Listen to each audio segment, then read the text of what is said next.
Welcome, friends, to the Beaver Dam.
Welcome, friends, to the Beaver Dam, and it's going to be an interesting day here in Galaxy of Heroes. We have a lot more information than we were expecting, and a lot of bad news. A lot of good news. To be fair, there is a lot of good news, a lot of cool stuff happening. I'm a little sad, though. This is looking like the least free-to-play raid that we've ever seen. I don't like that, but we're gonna go through, we're gonna read through all of it. I literally just glanced at everything. I don't know everything yet, so we're gonna get our live reaction here and go through all of it. I was off taking Mara to go get washed and groomed because, you know, she spent a week with 2 horses, 21 goats, and 4 dogs. 6 dogs. And so she's absolutely disgusting. And so we went ahead and got her a bath, and so now she is all tuckered out asleep next to me, and we are home. I still haven't eaten my lunch. Like, I have my lunch right here. I'll be eating it while we're here. But let's jump into this stuff. We're gonna live react to everything. We may make a video. We also may be jumping in a call with troopers on break, and Matt, it sounds like.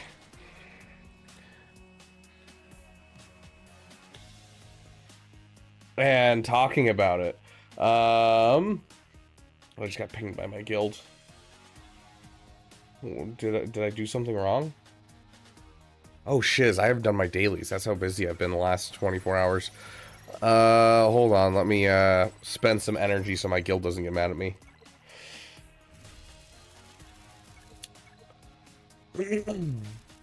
Yes, did you not see my message, Mr. Cheese? Go look up Green Company is the name of the guild, and you'll be able to go ahead and just request to join, and they'll add you in. I already talked to the leader of the guild and everything. So if it's a guild that looks good for what you're looking for, then feel free to join. If it's not something you're looking for, you know, you can find a different guild. Bonus drops is new Bad Batch. We kind of figured that. I saw the bonus drops, but we didn't see, there wasn't a name on it yet. Okay, so we'll go event server. Okay, first things first, let's check if there's any interesting things in the data mine. Nope, looks like it's mostly Depa Bilaba. Love seeing some assets for some other clones. That's always cool to see. Don't know what these are. Interesting. Okay. Cool. Sig shared screenshots. Okay, here we go. Let's see, get to the bottom. Here we go. Bonus drops are available. Bonus drops will limited time. Select PvE nodes, which these bonus drops during spells are rewarding. Yeah, like, I don't see any type of characters. What are these screenshots? Oh, here we go. The screenshots are of the bonus notes. Okay, so we got, looks like Hunter on, what is this? Mod Energy. We got Wrecker on Cantina. So at least they're giving us an opportunity to, like, you know, try and get there. And from what I glanced at, it looks like they're also allowing for a lot more low gear viability in this raid, which I do appreciate. So hopefully we'll be able to use some low gear clones and some low gear and, like, you know, piece together some stuff from these new things. Because Naboo was definitely not low gear, but it sounds like from what I glanced over that it's going to be there. Dark Side's going to be Crosshair, fitting. Batcher's going to be Fleets. And then is Omega light side? Is that how that works? I don't see anything about Omega being light side. Oh no, yeah, I skipped over it. Omega light side right there. I'm just crazy. Okay, sweet. So, yeah, and then here's the full chart of all of the usable characters in the raid. So we're looking at new Bad Batch, Jedi Vanguard. We might get a, I don't know. I'm really hoping they allow us a team here with the Jedi Vanguard, similar to the one that we had in the Naboo raid, because, like, we have Luminara there, we have Kit Fisto there. I'm hoping that we can piece together a garbage squad like we did in the last one. We'll see, but overall it's not looking great. Looking pretty garbage overall. But got Dark Side clones, we got the new Bad Batch, and we got the pirates essentially, and then some Jedi Vanguard. Yeah, Apo's now farmable. Yep. Yeah, 13th through the 16th. He's on an early normal energy node, so he'll be cheap to farm at least. Okay, that's nice.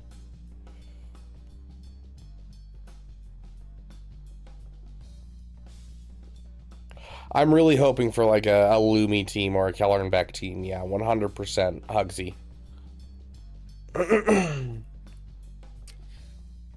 Give me some pirates. Dude, I was wondering, I was like, how are you going to sell pirates to us? There's got to be something else here. Because how do you sell pirates to us? Because pirates is not something everyone's excited for. And you already announced there's not going to be a legendary Hondo Onaka. Galactic Legend. Because Galactic Legends, whether you like the Galactic Legend or not, whether you care to say that Jabba the Hutt deserves a GL title, doesn't matter. You're going to farm a Galactic Legend. They're vitally important. So we will get to the Pirate GL stuff here in just a moment, but there is a Pirate GL announced here. So let's jump in, read through all the information. First things first, update. It's mostly just, hey, guys, we dropped Depa and Mace into the game, some Order 66 information, Apo shards farmable, fixed part of the Krennic Datacron, fixed Scorch, which is nice. Always love seeing love for whales. And then adjusted the description of Exile. Apparently there was a piece of it that wasn't working, and they decided to just say, that's working as intended, we just wrote it wrong. And so they changed the name to fix the functionality of it. But yeah. Can you read my last message? It's spelled Green, and then company, space, and then company. It's not like anything crazy or anything. I will, once we get through everything, I'll come back around to you, Mr. Cheese. Yes, we are looking at a Pirate GL. So, Order 66, hello, Holotable heroes. It's time to defend the Jedi Temple and prevent the extinction of the Jedi. Order 66 has been dispatched through the galaxy. Lord Vader leads the charge to eradicate the Jedi. You need to cut through the legions of the dark side clone troopers and face the might of the Sith Lord himself in an attempt to give your fellow Jedi a chance to escape. We were seeing this in the early stuff. You know, it's going to be based around defending the Jedi Temple versus attacking, hence the reason Lord Vader's not a part of it, because, you know, Lord Vader's going to be a part of the bad side of this raid. Get ready to challenge destiny and fight for the fate of the galaxy in this legendary new raid. Allowed characters. We basically just gave you guys the whole list, but it's the new Bad Batch, the new Jedi Vanguard team, and then some random Jedi Vanguard characters. that we might be able to make a team out of. Here's to hoping, and then dark side clones, and that's basically it. Of course, the pirates coming soon. Anyone with the pirate tag will be allowed in this raid.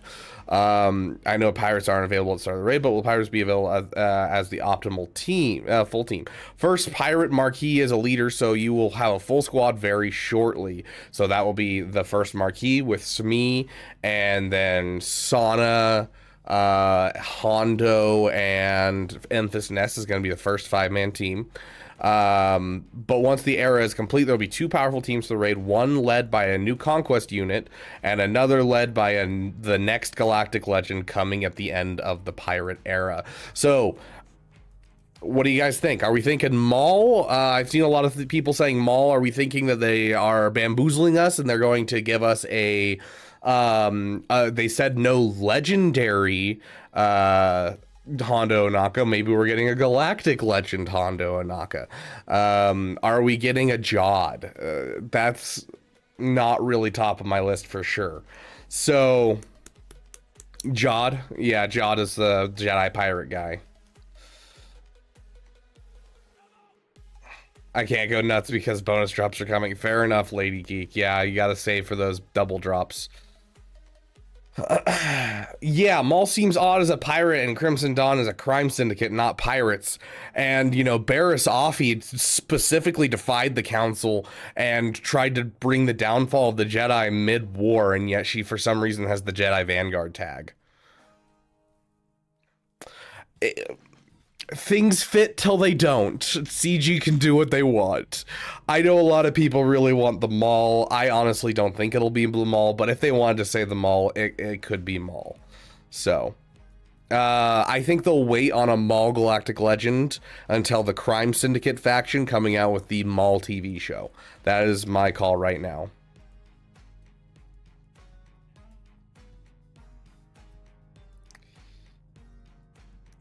Jedi Pirate guy seems, yeah, but like, who cares about Jod? And he doesn't deserve Galactic Legend level.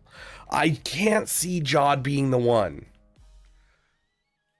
Maybe it's Gonky. I'm gonna say it's Gonky, dude. I think it's Gonky all the way.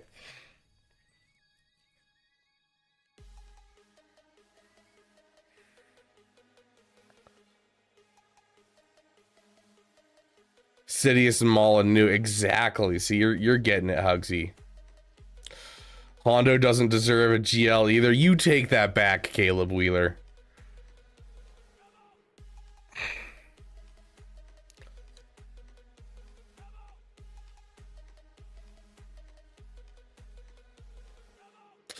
Yeah, I saw someone mention the algae guy from Mando season... Mando? Yeah, Mando season 2, season 3, somewhere in there. I think that was season 3. I think it was the beginning of season 3. I mean, he's not well known enough for any of us to care. All the skeleton crew, yeah, great mothers, but it's the skeleton crew kids. That's one that I've seen around the internet a couple times. Bro, I don't care. Look at Lord Vader's new model. Okay, they gave him a facelift?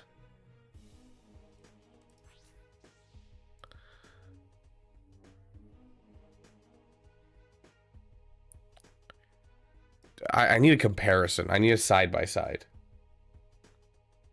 I want to see just how much better this looks.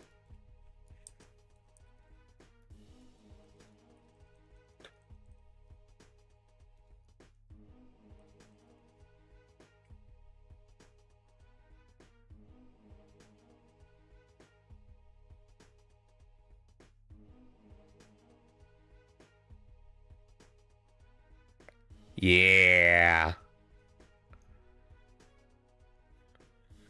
Yeah. It's the sound of 1,000 terrible things heading this way. Perry on top, rating in with a group of 4. Thank you, my friend. We're just going through the raid news. Here, this is a bigger picture. No, it's not. Come on, someone's got to have a good big picture. There we go.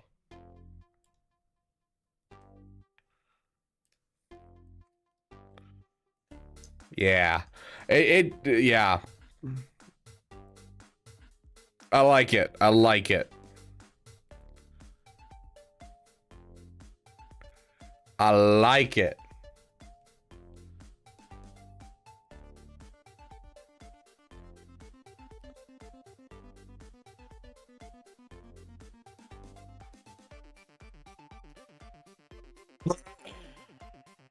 Just gotta look care what should I farm next. If you don't have Executor, go for Executor. If you don't have Jabba, go for Jabba.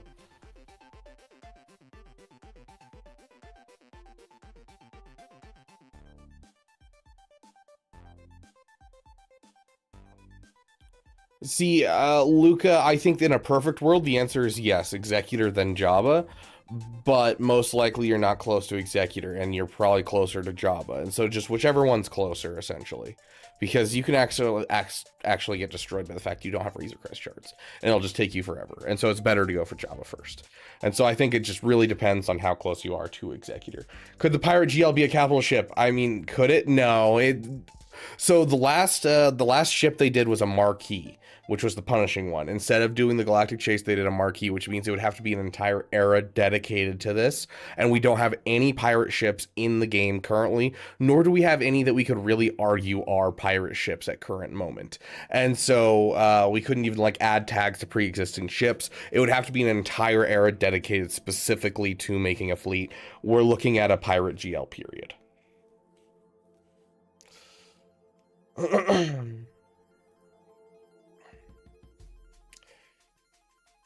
Yeah, that 60 energy farm for Appo's nice.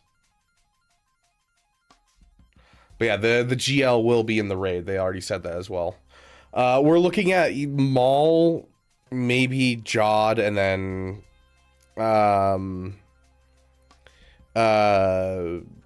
Hondo, Naka, but all three have different reasons to not be a good idea. Not anymore, Yotter. They patched it apparently last conquest. It was working last conquest, and then towards the end of that conquest, they patched it. Hey, Say Hill, welcome, welcome.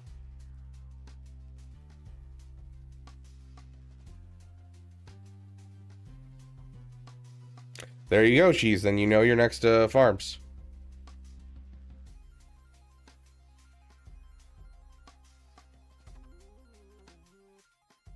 Typically, yes, Luca.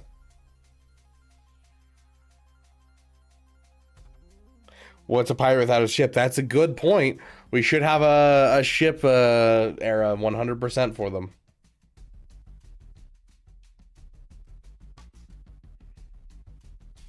New Han?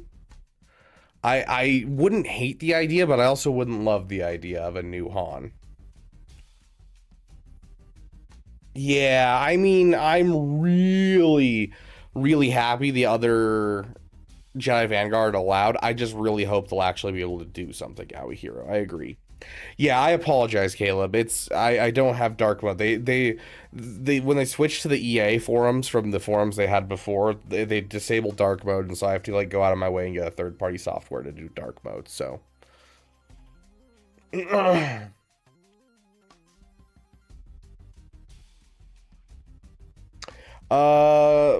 Mundane, if you're really dedicated to going for the clones, then yeah, like you can drop double refreshers on him and go for him 100%. Most people are going for the new Bad Batch right now.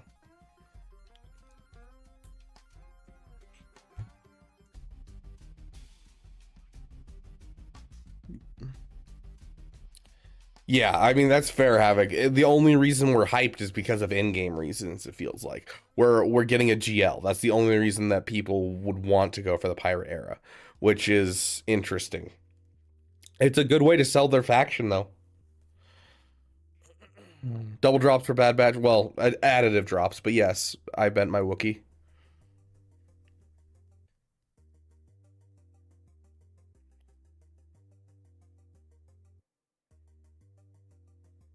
You doing the all-day stream for Saturday? Yes, I am doing an all-day stream on Saturday.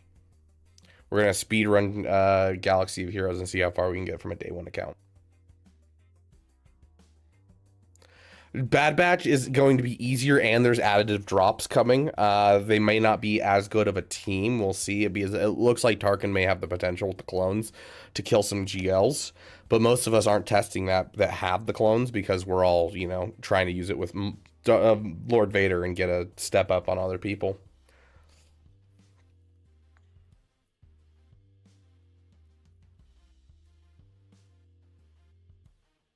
If you did it last time, then it won't count this time, Caribou, unless you have a, like, you sign out of your Google account, sign into a different Google account, and then, or sign into a different Google account on your phone, delete the app, and then download the app through that Google account. Or if you're on an Apple device, it's even harder because then you have to actually sign out of your Apple account and then sign back in, which is a pain in the butt. So we're mostly looking for people who have not done it before. Because we've only had like 35 people that have helped us last time. So there's still plenty of people out there. It's additive drops for the Bad Batch. Think they'll do another Lightspeed bundle with the launch of the new raid like the Jedi bundle for Naboo? Probably. We'll probably get the Jedi Allies bundle again.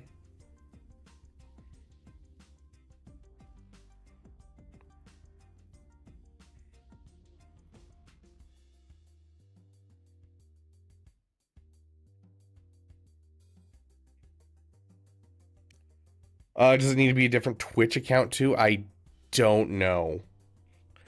I honestly don't know. But there is a thing, if you go in there, there's a thing called Grab Tap that that they're doing now where you can play another game that's on the list and it'll still count to our goals on this current game. So you can go and do that as well, Caribou.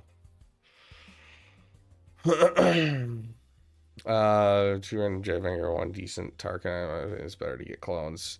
Plus Jedi, get Bamf up and have two teams for the raid rather than throw stuff at Bad Batch that leads nowhere. The answer is yes, but also I don't know. It's hard to justify that much effort into new characters. On an account that's like 8 million or above, I definitely think the go-to is going to be something like going for Tarkin and going for the new Jedi, and I would go that route. But if you're earlier game than like 8 million, 10 million, I would probably suggest sticking to the Bad Batch and calling it a day, because if you can get just one good team out of the Bad Batch, I mean, the Bad Batch still do some good stuff like beat Quadme, and then on top of that, you're going to be able to you're going to be able to get your efforts out of the raid. You'll be able to get, you know, the 1.2 million that'll get you guys a solid crate of stuff in the new things. Legend, who originally captained Onyx Cinder in Skeleton Crew. I mean, that's the thing, is we don't really have, we could, but we don't really have a reason for that character to be in there. Like, yes, they would fit the GL tag, but not the overall popularity that they want to do out of a Galactic Legend. Like, you want to look at a Galactic Legend and want to buy that character. That's what they're going for. And so who that character is that we would be willing to buy, it's a very short list right now.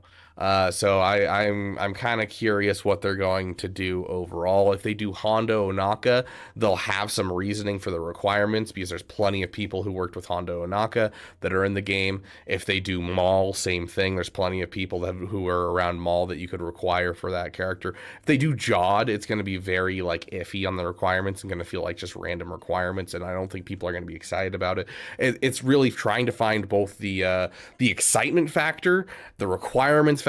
There's a lot there to deal with. So it already started, Casual Caribou. It already started. You can jump into the game today.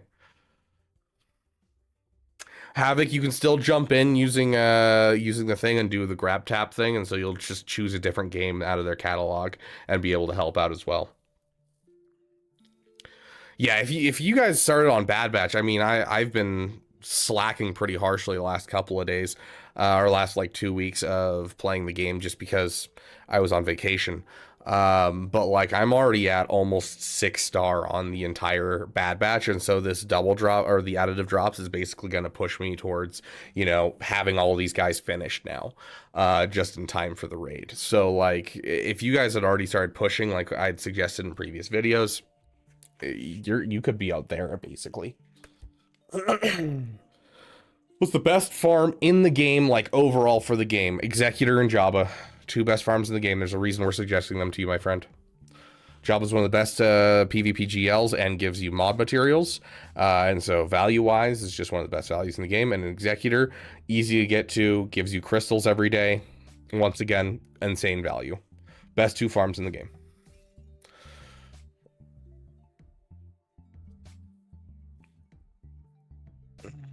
Maz Kanata would be an interesting pirate. Okay. Yeah, I'm cautiously optimistic, Mr. Cheese. I want the Mando movie to be good.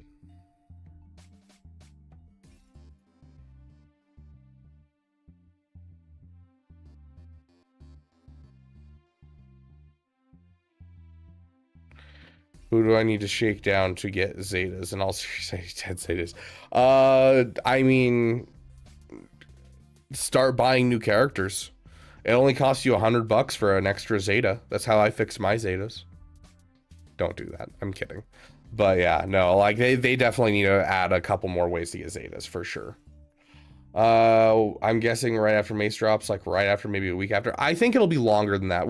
Okay, I'm gonna stop looking at your guys' chats. I apologize. I know we have a lot to talk about and we have a lot to say, but I'm gonna go through this because I haven't read through all of it, and I have 2 people that want to talk, and they're kind of waiting for me to finish reading this. So how long will the raid be live? They're not sure yet. It's going to be a year is their guess, so no more of the 9-month thing where we're looking at more of a year. I think they were a little time crunched with the new era stuff as well as the raid, that they want to give themselves an extra 3 months. So attempts take same more or less amount of time than Battle or Naboo or Speeder Bike Pursuit. We definitely heard you on this one. These attempts should be much quicker, and it does sound like that. I did just roughly kind of go over this stuff. It does sound like the goals to get points and everything don't take that long, so we'll see how that goes. While there are multiple ways to score points, your main goal is in the raid is to give Jedi a chance to escape from Lord Vader's wrath as he storms the Jedi Temple. There are multiple clones defending him: Fox, Apo, Disguised Clone Troopers, Nightfall Troopers. If all Disguised Clone Troopers and Nightfall Troopers are active, you cannot target Lord Vader. Once one falls, seize the window, hit him 3 times in order to break his concentration from the Jedi he was targeting to escape. Fox and Apo. So it's kind of like if anyone remembers the Sith Triumvirate raid, I know that was a couple years ago at this point that most people have played that, but maybe, you know, when you first started, you had it. But Sith Triumvirate raid kind of idea with Traya, where she has the lightsabers, you take down the lightsabers, then you hit her. Same kind of idea where you're taking down clone troopers and then using that opportunity to hit Vader. If you hit Vader 3 times, then he's going to he's going to let some people escape, and for each person you let escape, you're going to get more score. Fox and Apo will revive, and the Disguise and Nightfall Troopers, and each provides bonuses to help power you up once you defeat them. So similar to like the Malak event, where, you know, you kill something and you prevent a bonus, or, you know, kill something, you get a bonus in different events. The same kind of idea. So we're basically gaining stuff as we kill things. If you're unable to give a Jedi chance to escape, you also earn points by surviving against Lord Vader once he becomes in range after the fate of all Jedi has been determined. Sounds like there might be a way to cheese this with some heavy duty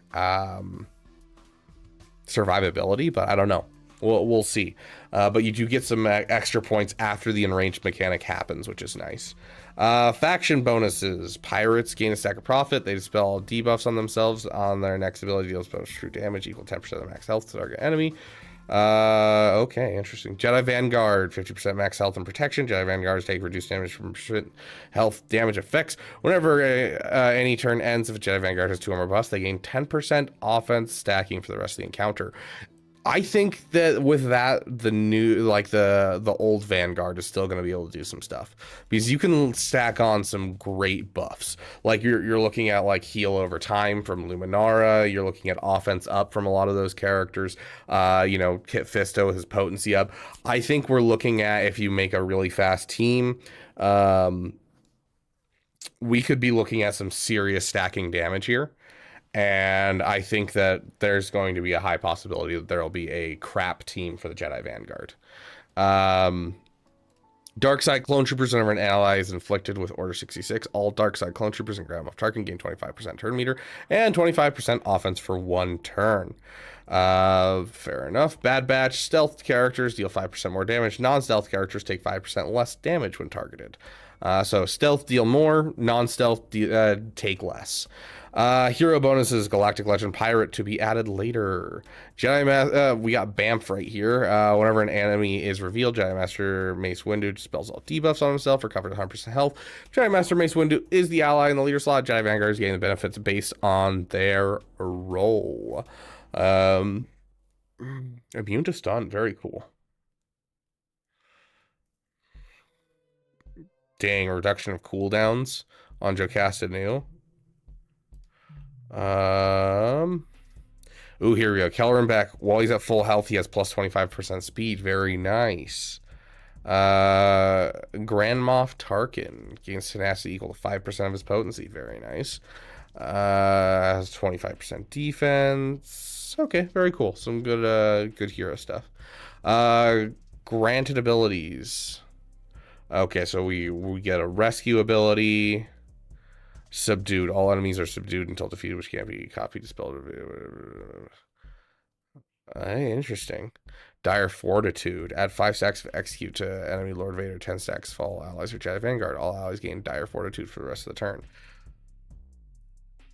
Dang. That's really good. Okay. I'm liking this. Guys. So defeat a Nightfall Trooper is going to give you 5,000 points. Defeat a Disguised Clone Trooper is going to give you 5,000 points. Defeat Fox or Apo and you're going to get 22,000 points. Save an NPC Jedi and you get 65,000 points. Second chance points, I don't know what this is. I don't know if this is also part of this, where the enraged one, if that's just saying that's the second chance points. But you're going to get 10,000 for each turn you take while enraged. And so basically, if you want to max run on the first tier, you're literally just looking at like saving 4 Jedi, essentially, because by that point with these other ones, you're going to be able to hit that no problem.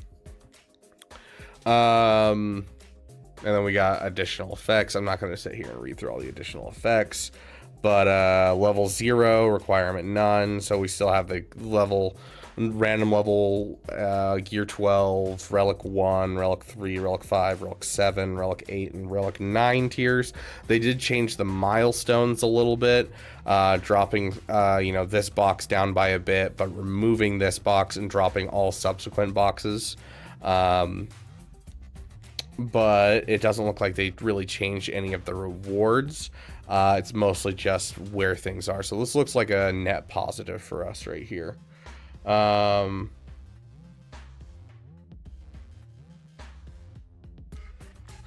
these will be based off the 0 multiplier. So these will be like the base like tier 0 stuff. And then we'll get the score multipliers as you go up. So as you go up, it'll get harder and harder, and you'll get more and more score. So that is the base score that we were looking at. You see the raid data mines, dude. We're going through things one at a time. Are you talking about all the abilities that like Lord Vader got and all that type of stuff? Because I haven't read through those at all. Fox is one of my least favorite clones. He's dying first if I get the chance. I love that.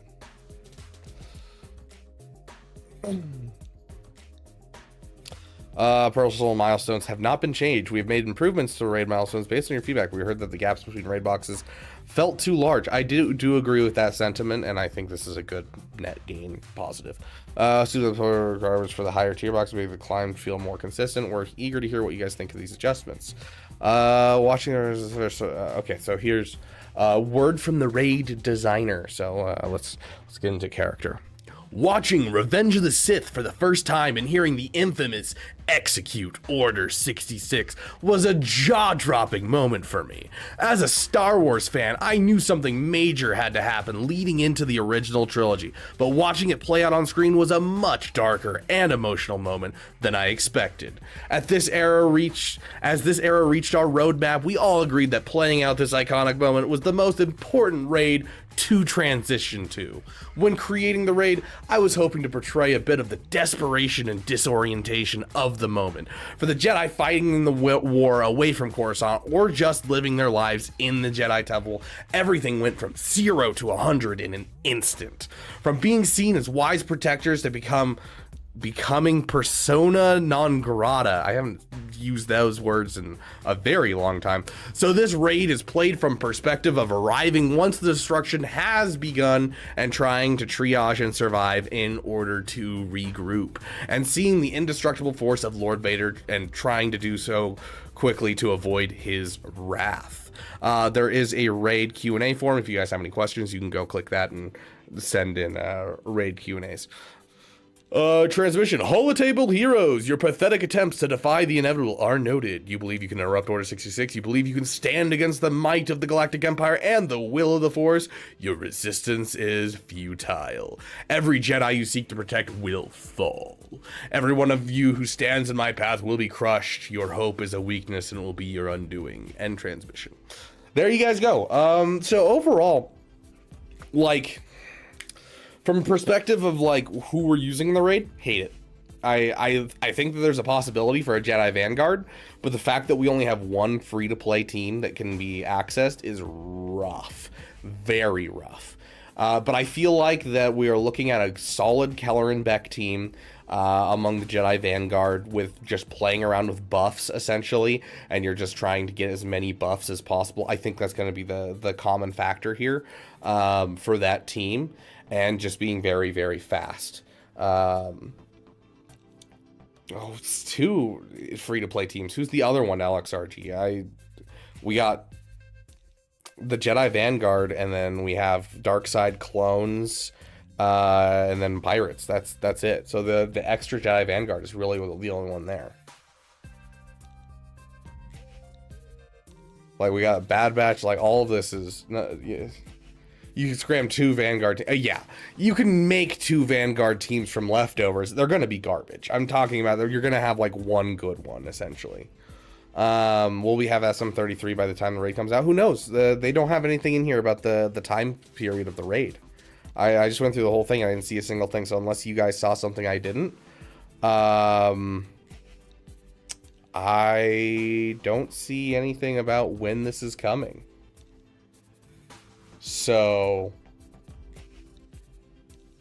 but yeah, look at the character reskins if you haven't. Yeah, so we looked at Lord Vader. Lord Vader's reskin is looking sexy. Someone said we got a reskin of some of the Jedi, right? Some of the like really garbage Jedi, like what was it?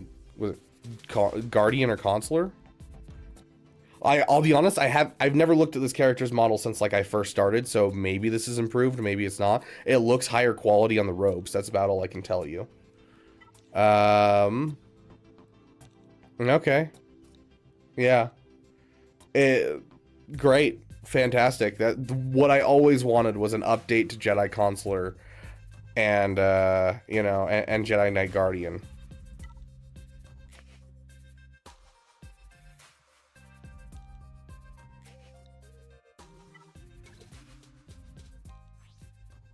Yeah, that's Jedi Guardian is really what I wanted out of this, you know, like we got so many characters that are just doo-doo, that are like viable characters in the meta or characters from shows that have recently happened or things like that, and they go with Jedi Guardian, exactly what I want. We will need a ton of testing for this raid. Don't worry, my friends, I will be doing a ton of testing for this raid. It'll be a damn good time, and we'll be testing on the free-to-play account as well, trying to help out with the testing. So, I'll start working on like getting Keller and Beck unlocked on the free-to-play and see if we can't get like a Gear 10 Keller and Beck team going or something like that.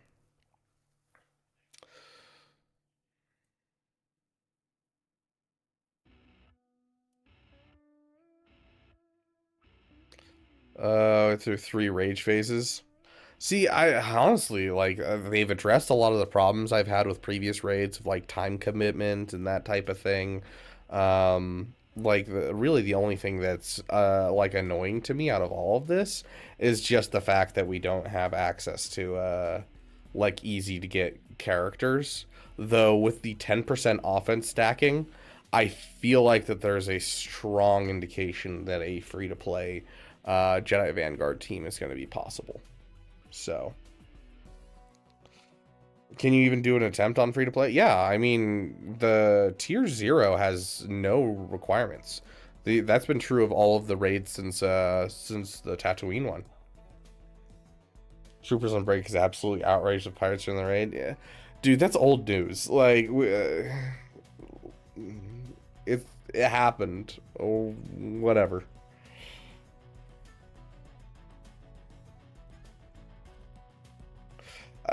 See, Daniel, that's the thing, is there's not really two good teams worth of characters here. Like, yes, you have enough to make two teams, but like Barris doesn't really give any buffs. You're looking at Eth Koth, I'm a Gundai, Jedi Consular, Jedi Knight Guardian. All of these are garbage characters. These guys right here, these are the ones that are going to be able to do something. You've got the buffs to be able to maintain enough buffs to stack the offense. You know, you've got the extra speed on Keller and Beck. You have the heal, you have the offense up, you have all that type of stuff. That's great. But like the moment you break it into two teams, there's not really anything here. There's not anything here. So I don't know. I don't think that there's two teams here. I think there's one team and maybe 100,000 score if you're lucky. So like for newer players, if they don't get any relic characters, you're looking at 400,000 score. If you are relicking just the regular characters, which I mean, it doesn't feel bad to relic Keller and Beck, or Plo Koon, or Qui-Gon, or Shakti, you know, you relic those four characters, you're ending up with you know, a 1,200 score, I think. So oh yeah, Ayla Sakura's in there too. I forgot about that one. Ayla Sakura also doesn't feel bad, so it's mostly this stuff right here that's just like, it doesn't really, like, Barris is great, but she doesn't give any buffs, and I think that's going to be the key to getting good score on these teams, is maintaining two dispellable buffs at all times. Otherwise, you're not going to be building your offense, because these are not going to be great teams. They're just not. So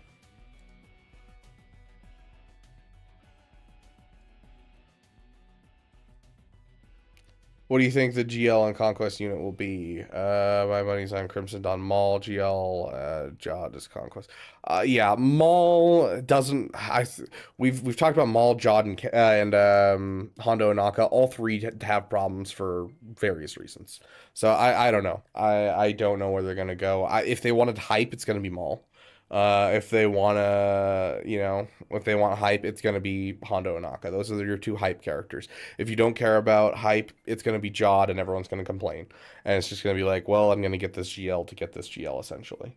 So, and they'll probably have to make this a lower requirement GL for people to care. So we're probably not going to look at, like, we're going to look at something more on the level of, like, Leia and Jabba versus something on the level of, like, Ahsoka Tano. So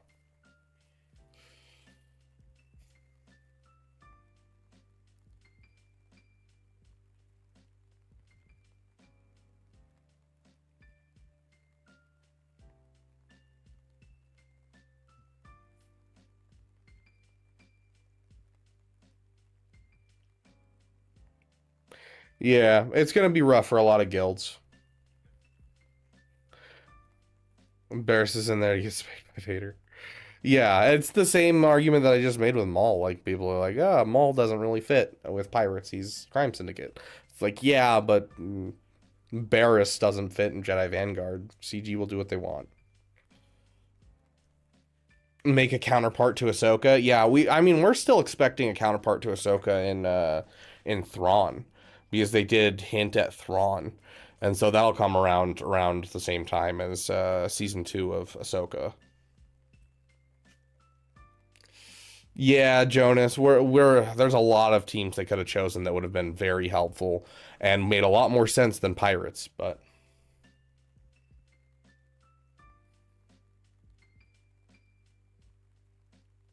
slaps the roof of the Jedi Temple. This bad boy can fit so many pirates. Havoc, I'm gonna need you to make that into a meme and post it in the Discord, please. Beck Lightspeed bundle? Maybe. Probably not. We'll probably just get a rerun of the Jedi Allies Lightspeed bundles.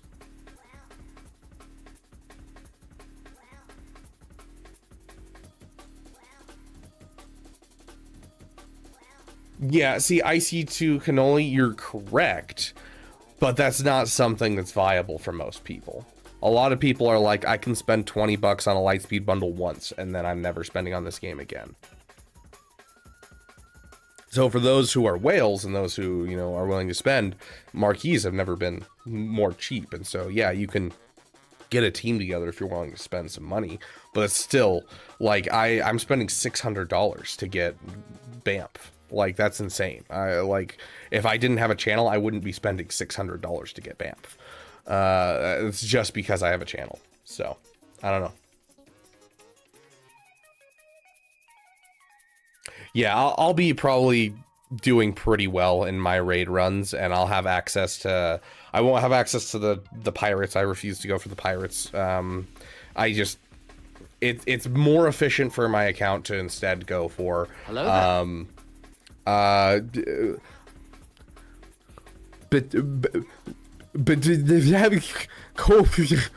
don't know how to speak Russian. I think that was Russian. Welcome to the Beaver Dam, whoever you are. It's good to have you here. But yeah, like it's more efficient for my account because I'm already getting BAMF. I already have the Jedi Vanguard up. You know, I'm gonna get the Bad Batch from these additive drops. I'll be finishing out my Bad Batch essentially. I'll have most of the teams done. I don't need the pirates, and it's gonna be more efficient to go for JMK and for Leia in my account. Overall, it's gonna be what's better for my account. So you aren't gonna catch me paying $100 per, you know, marquee for the pirates at all. The only reason that I'm buying Temple Garden Depa Bilaba is just because I'm already $400 in, and I fell into the sunken cost fallacy of like, I'm already this far in, I might as well go all the way, finish this out, and then, you know, I can make a guide on BAMF and call it a day. So double drops are confirmed. They're going to be the 13th through the 16th, and it's going to be the new Bad Batch. Hello there. So you'll see that. Bar down. Welcome to the Beaver Dam, my friend. Yeah, I'm sure I'll get the pirates at least somewhat somewhere just to participate in the era battles and, you know, help you guys participate in the era battles, but they're additive drops. They're bonus drops. They are not double drops. So, you know, on Cantina nodes, oh, I gotta remember what they are. Batcher is fleet nodes. Crosshair's dark side. I think Wrecker is Cantina. Hunter is Mod. And then Omega will be light side. And that'll be the 13th to the 16th. So start saving your energy right now. Is there any bonuses if you have those characters already? We can check real quick to see if anything's been announced, but I think nothing's been announced yet. But I'm going to assume that yes, there will be additive drops afterwards if you already have the characters done. Because that's what they've started doing. I don't see anything in the general data mine or anything like that. Is Arnold still on vacation? Do we need to make a video about this?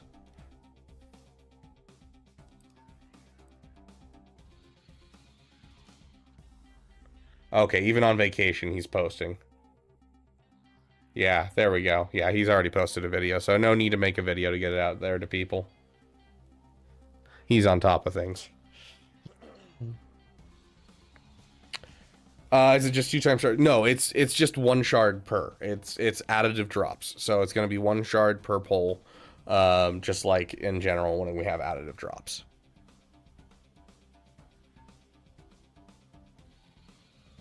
Nice, Havoc.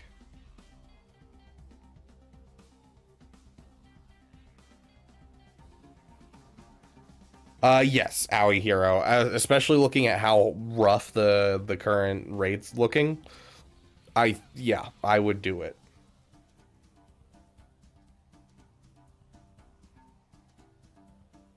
Yeah, nothing announced yet, Jonas. We'll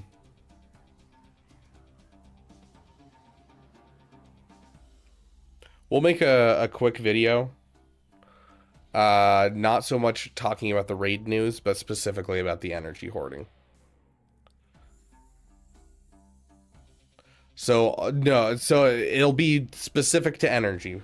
So Hunter is going to be in mod battles, if I recall, and then Wrecker will be on here. And so you could double up on farming and wherever Hunter happens to be.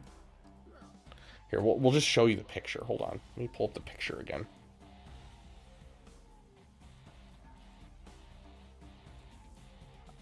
So yeah, like right here, Hunter's mod energy. And so every one of these nodes, whichever one you want to farm, it'll just have the chance of dropping bonus shards for that character.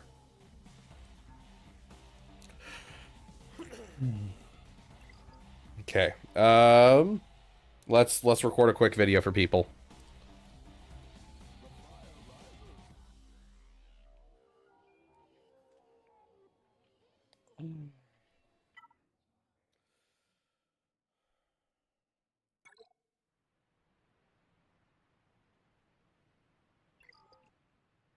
They know what they're doing, guys. Oh, this is the daily energy calendar for Conquest.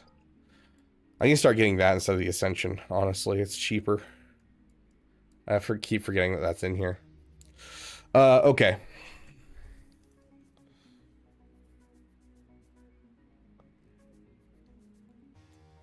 Fair enough, Lulna. Fair enough.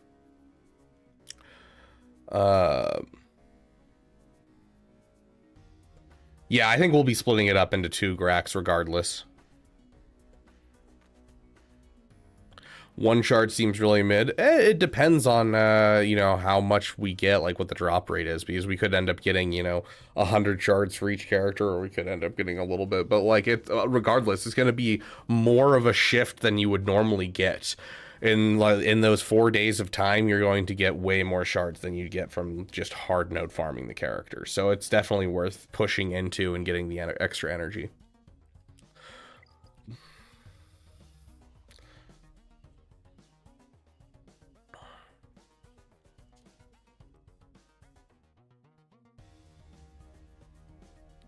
Welcome, friends, to the Beaver Dam, and we do have the new raid information. We're not going to be going through all of that. If you want to go through all of that, there's a stream that's going on probably right now as you're watching this video that you can go and watch me react to it live, or you can go check out Arnold's video. He'll go through all of it, but I just wanted to make this video to say start saving energy right now, because we're looking at not the greatest choice of characters when it comes to the new raid. We're looking at primarily new characters with a Jedi Vanguard team, maybe 2. That's going to be pretty garbage on the second one. And then, you know, besides the Jedi Vanguard teams, we're not looking at a whole lot of easy, free-to-play, accessible farms, but CG is giving additive farms for the new Bad Batch team. So if you've already been working on them, you'll get a solid boost. It's probably going to push my Bad Batch very close to 7 stars.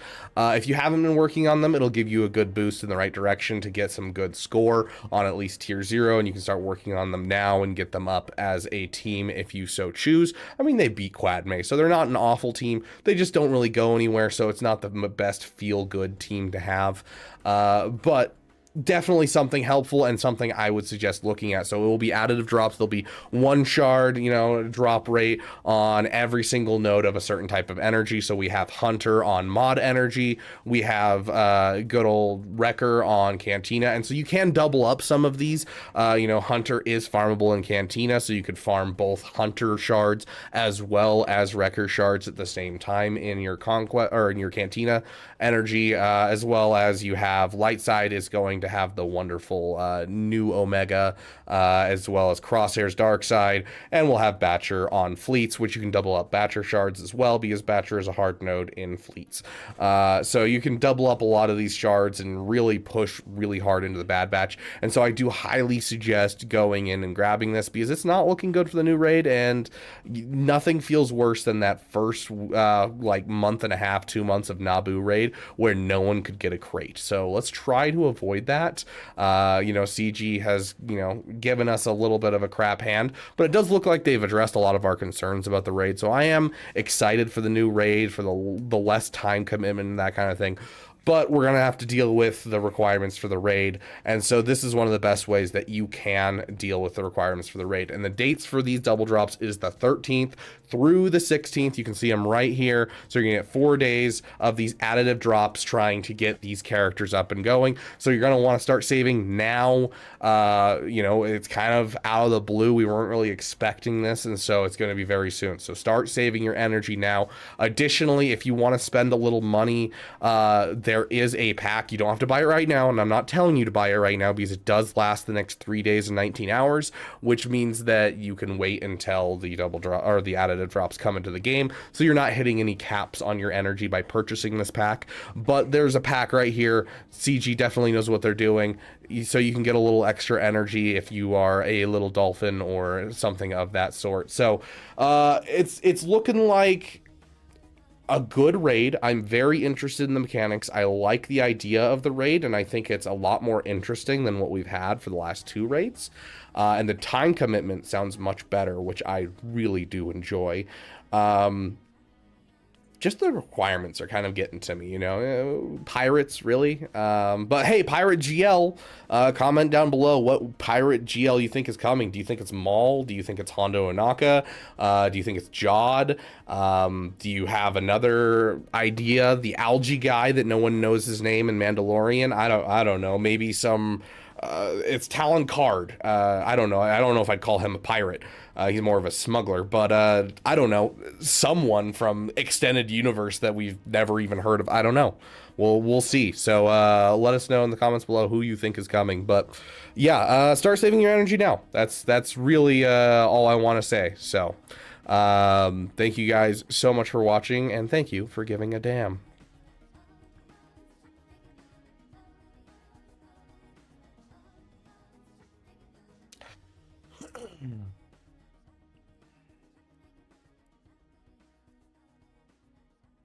Okay, let's whip up a quick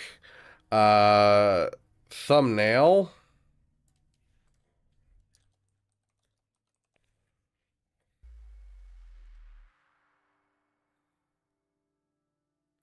We'll drop away that image. We'll throw some flames on there, right? Get some flames on there. Oh, what the freak is this? There we go.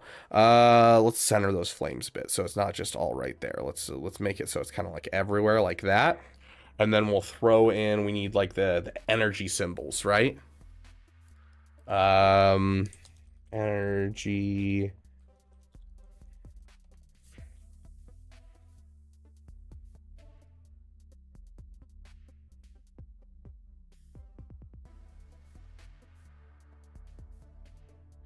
Do we have the energy symbols anywhere?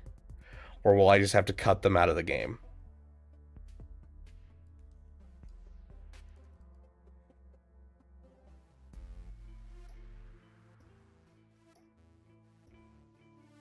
I am not seeing anything, unfortunately, for easy PNG. So yeah, we're just gonna have to cut them out of the game, it looks like, because I don't want to go searching through the game assets or anything. Okay, let's go snip. For video's sake, Beaver, use a better quality picture for the thumbnail.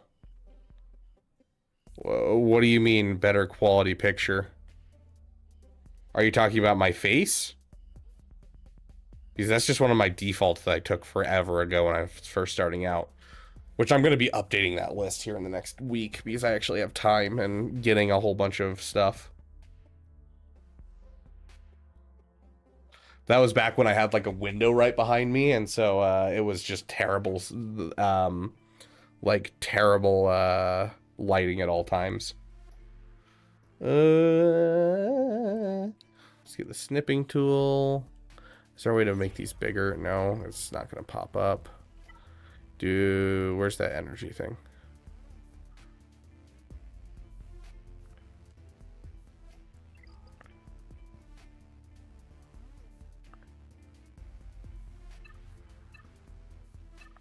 Yeah, I think that's the best that we can do.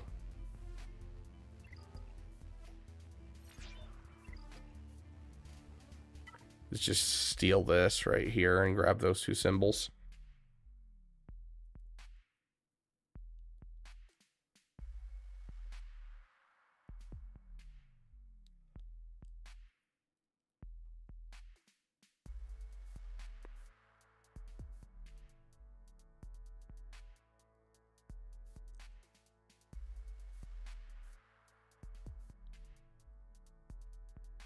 Yeah, we'll get some more soon, okay? I will get some more soon, I promise. But for now, we're doing this just because I want to get this video out to people as soon as possible. Can we just remove the background and it'll just work? That'd be great. Bruh, gosh, I freaking love Photoshop. Okay, beautiful. Beautiful. Beautiful. Oh gosh, that is the wrong image. No, I do not want the flames. I want that. We'll give yeah, let's give them a white. I don't know, do we like white or do we want to do a drop shadow? I feel like the white makes them pop a bit more. Let's give them the white.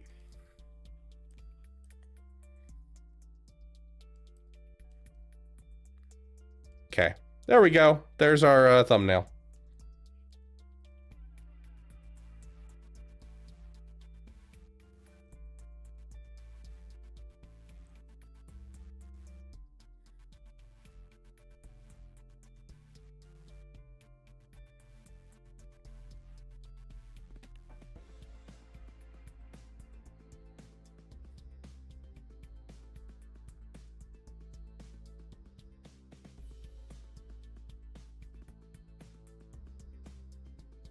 Yeah, you guys get to come on my little Photoshop adventures while we do these types of streams, just because we're putting out news right now.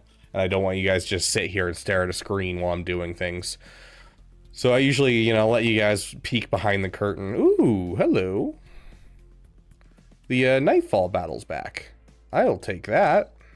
Let's do it.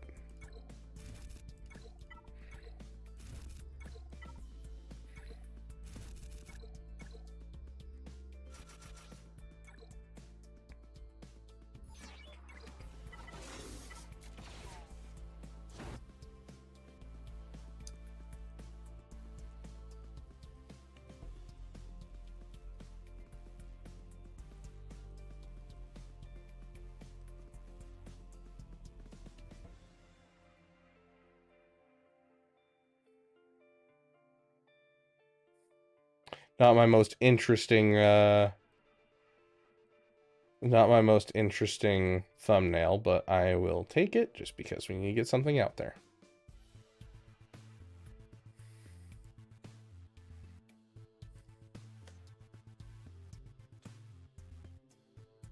Dang, we're going to be putting out 3 videos today, guys.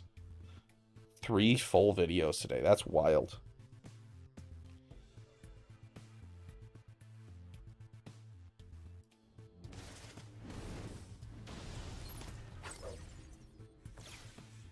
Dude, I found a video that's literally silence for 1 hour with occasional jingling keys as one of my suggested, just because I put jingling keys on stream so often.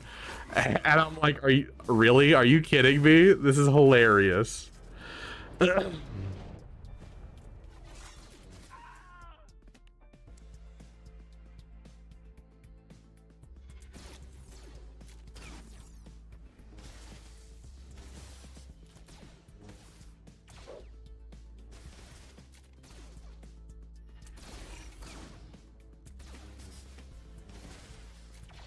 Yeah, you know, that would be a solid one. We'll probably do something like that soon. Honestly, that like do like a, you know, thoughtful thinking with beard. We'll probably do a couple thumbnail images now while I have the beard, and then we'll do some once I shave the beard, because the beard was requested by you guys.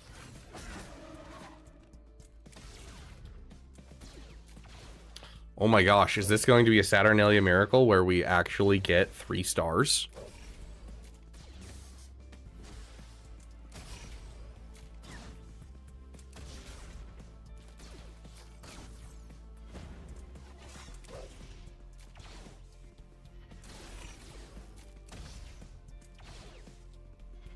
There's your key, guys. Never mind. We got 1 star that time. Never mind. Troopers at arms. That's how mad he is. Okay, let me catch up on do doubles twice a year, May the 4th on holiday season. Yes. For you, he needs your 4 stacks of insight on the raid issue. Yeah, I mean, we can jump into a call with him. Hold on. So what's the date, Chad? Do we think the new raid will drop the week after Mace event? I think it's probably going to be like August. I'm going to be honest. I think we're not looking at like a tomorrow kind of thing. I think we're looking at like a end of the month, like end of next month kind of thing. Like, I feel like they've been so behind lately that I would be really surprised if they were dropping it this early. You do your own version of it. 3 stars, keep dreaming. Dude, we actually got close to killing her before she hit her ult. So, like, we could have actually gotten the 3 stars there. But I honestly don't care about the 3 stars because we can auto it. So I will take the auto every single time. Ugh, like, literally, this is one of the biggest things holding me up on my farms, bruh. Okay, let's jump into this call with troopers on break and whoever else.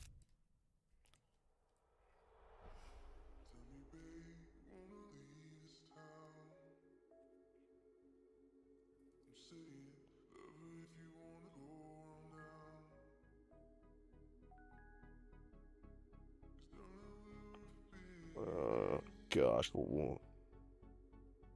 I've got way too many Discord servers I'm a part of. I need to clean up my Discord server soon.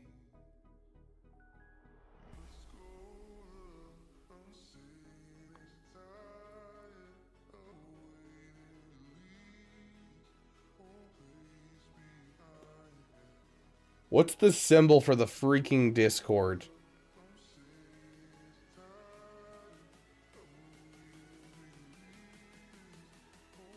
I've got no idea where this Discord is.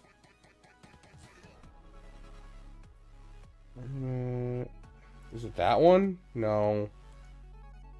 I need to delete that one. Need to delete that one.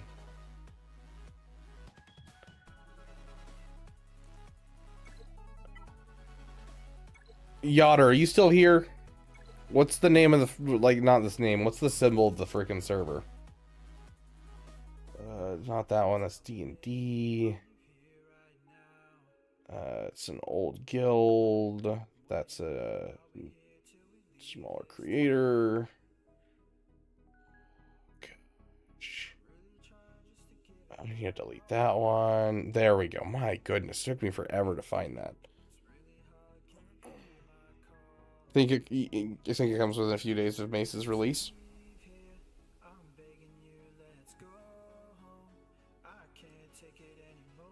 But they just decided not to. Who just joined? Tis Hey, Beaver.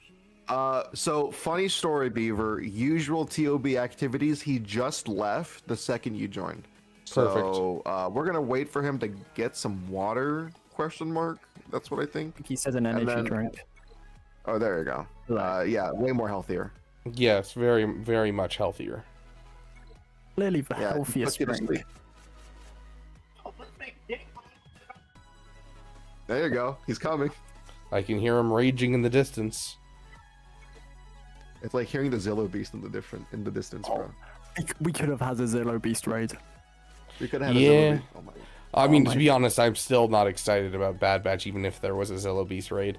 If they had, like, added, like, whatever the bad guy was from that season and stuff like that, then I would have been more excited, but... Rampart, was it? No. Rampart was the one that worked with them. It was, like, Clove or something like that. Hold on, let me look up his name. Bad guy from season 3 of Bad Batch. Hemlock, that's his name. Dr. Hemlock. Royce Hemlock, yes. Admiral What's up- Rampart's what's the up, one Beaver? Cool unit. looks like a light and a smoke detector. Wait, can Yeah. you guys hear? All right. Oh, yeah. Give me that guy. Okay. Give me like a Nala Say to lift up like random clones. Like I was hoping for some more out of the Bad Batch era stuff. Hey, Trey, welcome. Welcome, Beaver. Glad you could join us. Yes. I've been very positive and optimistic with the news. Yes. I mean, the most optimistic in the community, I'd say. Thank you. Pushing Thank the you. boundaries of it. Did I break my debit card live on stream? Yes, I did. But that's not the point. The point is that CG has crossed the line, Beaver, and I need to hear your thoughts before, because I'm already changing my name to Troopers to Deploy or Troopers at Arms. I haven't decided. They crossed the line, giving us a GL pirate for the raid when we don't have JMK, Lord Vader, or Grand Master Yoda as a unit in the raid. So go ahead. I want to hear your initial thoughts now that you've read it and everything. Yeah, it feels like they're just kind of, this whole raid has been made up out of the blue.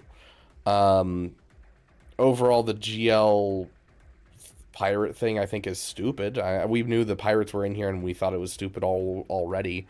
Them adding a GL, surprising for sure. Do I care? Not really. I don't know. Like, it's just, we kind of already knew the pirates were coming, and you know, that was about it. Like, I was already sitting there wondering how are they going to sell us the pirate faction, because no one's excited for the pirate faction. Everyone's on the same level of excitement as like the Bad Batch for this new one, and so I'm like sitting there, I'm like, well, how are they going to sell this to us? GL just makes sense to sell it to us. It better be a low requirement GL, or else literally no one's going to care. But I don't know.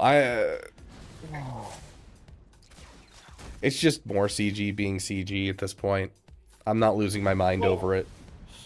I'm losing my mind because I had people DM me like before I was going live. They're like, yeah, my guild's like breaking up. My guild's leaving. I'm not making this up. 4 people before I even went live and like could break down the kit said that their guilds are breaking up over this raid because of the fact that, first off, that GL is not going to be coming out until the end of the era. So we are looking earliest at the end of September, right? So, and that's a max score team that you are going to be missing out on, whether you're a whale, a Kraken, or you're free to play. That is a team that is not going to be accessible. So you're missing out on a score from that. So what is that going to do? It's going to reduce your raid score for the first 3 months of the raid. Also, a lot of guilds are saying, hey, if you're not going to at least push really hard and spend the crystals on getting these new teams to at least relic 7 to like get that score at the relic 7 tier, they're splitting up, and I'm just worried because yeah, we have 2 shitty Vanguard teams. All right, big whoop. But I'm looking at even at my own roster. I have Dark Side Clones. I'm gonna have Mace Windu day 1, and then I have the 2 Jedi Vanguard teams. What's my 5th team gonna be, right? Like, I mean, like, because we have 5 attempts. You say that, but like I've been using 1 to 2 teams in Naboo until like the last 2 months. Like, it's not like every guild needs to be insane level or anything. It's like, yeah, the top end, the whales are losing out on a team for a bit. Oh no. Like, I don't know.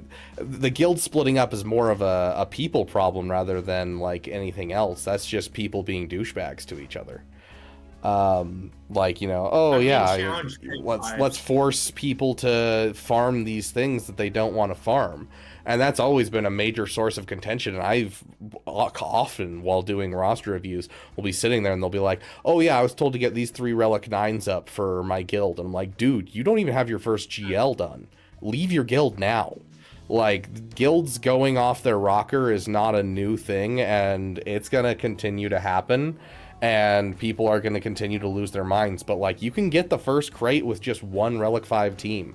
Everyone in the guild just needs one Relic 5 team, and you can get the first crate and into the second crate from that. If not, then your whole guild needs 2 tier 0 teams at full score, and you get the first crate. Like, it's not like it's the end of the world. Like, Naboo was where, you know, we didn't have any information beforehand. We were basically caught off guard. We didn't have anything there. And, like, no one could get the first tier. This one, they're trying to address those concerns and be like, hey, we've made tier 1 and tier 0 much easier for this one. We're trying to make it so it takes less time in the raid. I think overall, they're trying a lot of stuff to do it. The one thing that's the problem, I think, for a lot of people is the barrier to entry of the teams. But like, everything else actually sounds really good, and I think a lot of people are overreacting, and especially the whole guild thing of like guilds disbanding. That's just people being douches. That's all that is. I can see that.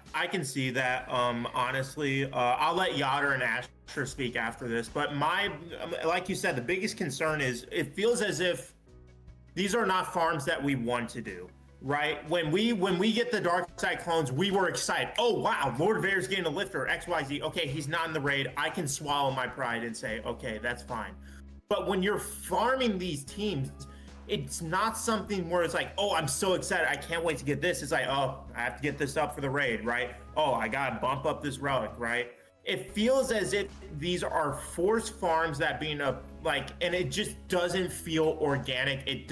I don't feel that same excitement and everything. And once again, no raid unit in the game, which I wasn't expecting, but the excitement of these game modes, it just feels like you're playing to get access to something. You're paying to get access to get to something, and you don't feel as rewarded. Yes, the currency is great. You're able to pick up gear that you want and stuff like that, and you get some relic materials. Completely understand that, and that is an amazing change. I've always said that, props to CG. It just, again, especially with this raid, which is my biggest gripe in my chat for the past 2.5 hours, will back me up, is the idea, just like you said, the teams. New Bad Batch, which, okay, they're not going to become double drop farmable until what? Until January? But okay, let's say if you start farming them, you already started farming them, you probably have them at Relics by, we'll say, August.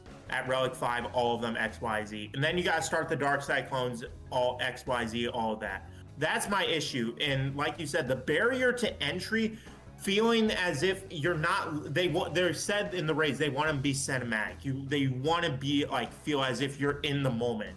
Using Dark Side clones and Tarkin to fight off Dark Side clones and Lord Vader. Come on, pirates, Omega being a hero unit in there. Like, it just does not feel right to me in that sense. But I'll let the others talk. Yeah, so I was really excited at the beginning of this era because I just unlocked Lord Vader. He was like my most recent GL unlock, and just because I wanted to do the meme where I placed him with 501st as like a, you know, stand against CG, and then the stand actually worked, and then we got, you know, actually good teams with him, and then we had to make a lot of concessions because I can't actually use Lord Vader in the thing, but at least we could use with Tarkin. And then they shifted away from, you know, clones to vanguards, and then I feel like a lot of the, you know, actual tension is like taken away from this thing that I actually wanted to, you know, experience and play with. So it'd be really interesting to see how they, you know, do stuff with the raid artistically wise. That's like what I'm more intrigued by. But in terms of mechanics, in terms of score, I'm just kind of burnt out on everything, and the requirements here, especially with the pirates, are kind of just the nail in the coffin for me. The hype died a long time ago, but this is kind of just, yeah. So. And then I do want to hear Astra real quick from like a beginner content creator from your perspective and everything. Like, I want to hear what your thoughts are. Like, how are you going to present this? Like, because I know you're still new to this, like just like me and everything. How are you interpreting all of this? Honestly, I just feel like it's just a massive FU to the community that CG's done. While I understand exactly why they have, and I mean, as you said, Lord Vader, he should have been a requirement for the raid as well. But I'm happy enough, because if you're going for the clones, it's probably because you've got Lord Vader. And because you've got Lord Vader, you already have that high relic Tarkin. So it'll be, oh, you get those guys up. You've got Lord Vader's team, you've got a raid team, which that's what, 1.2 million, I think, for a Relic 5 team.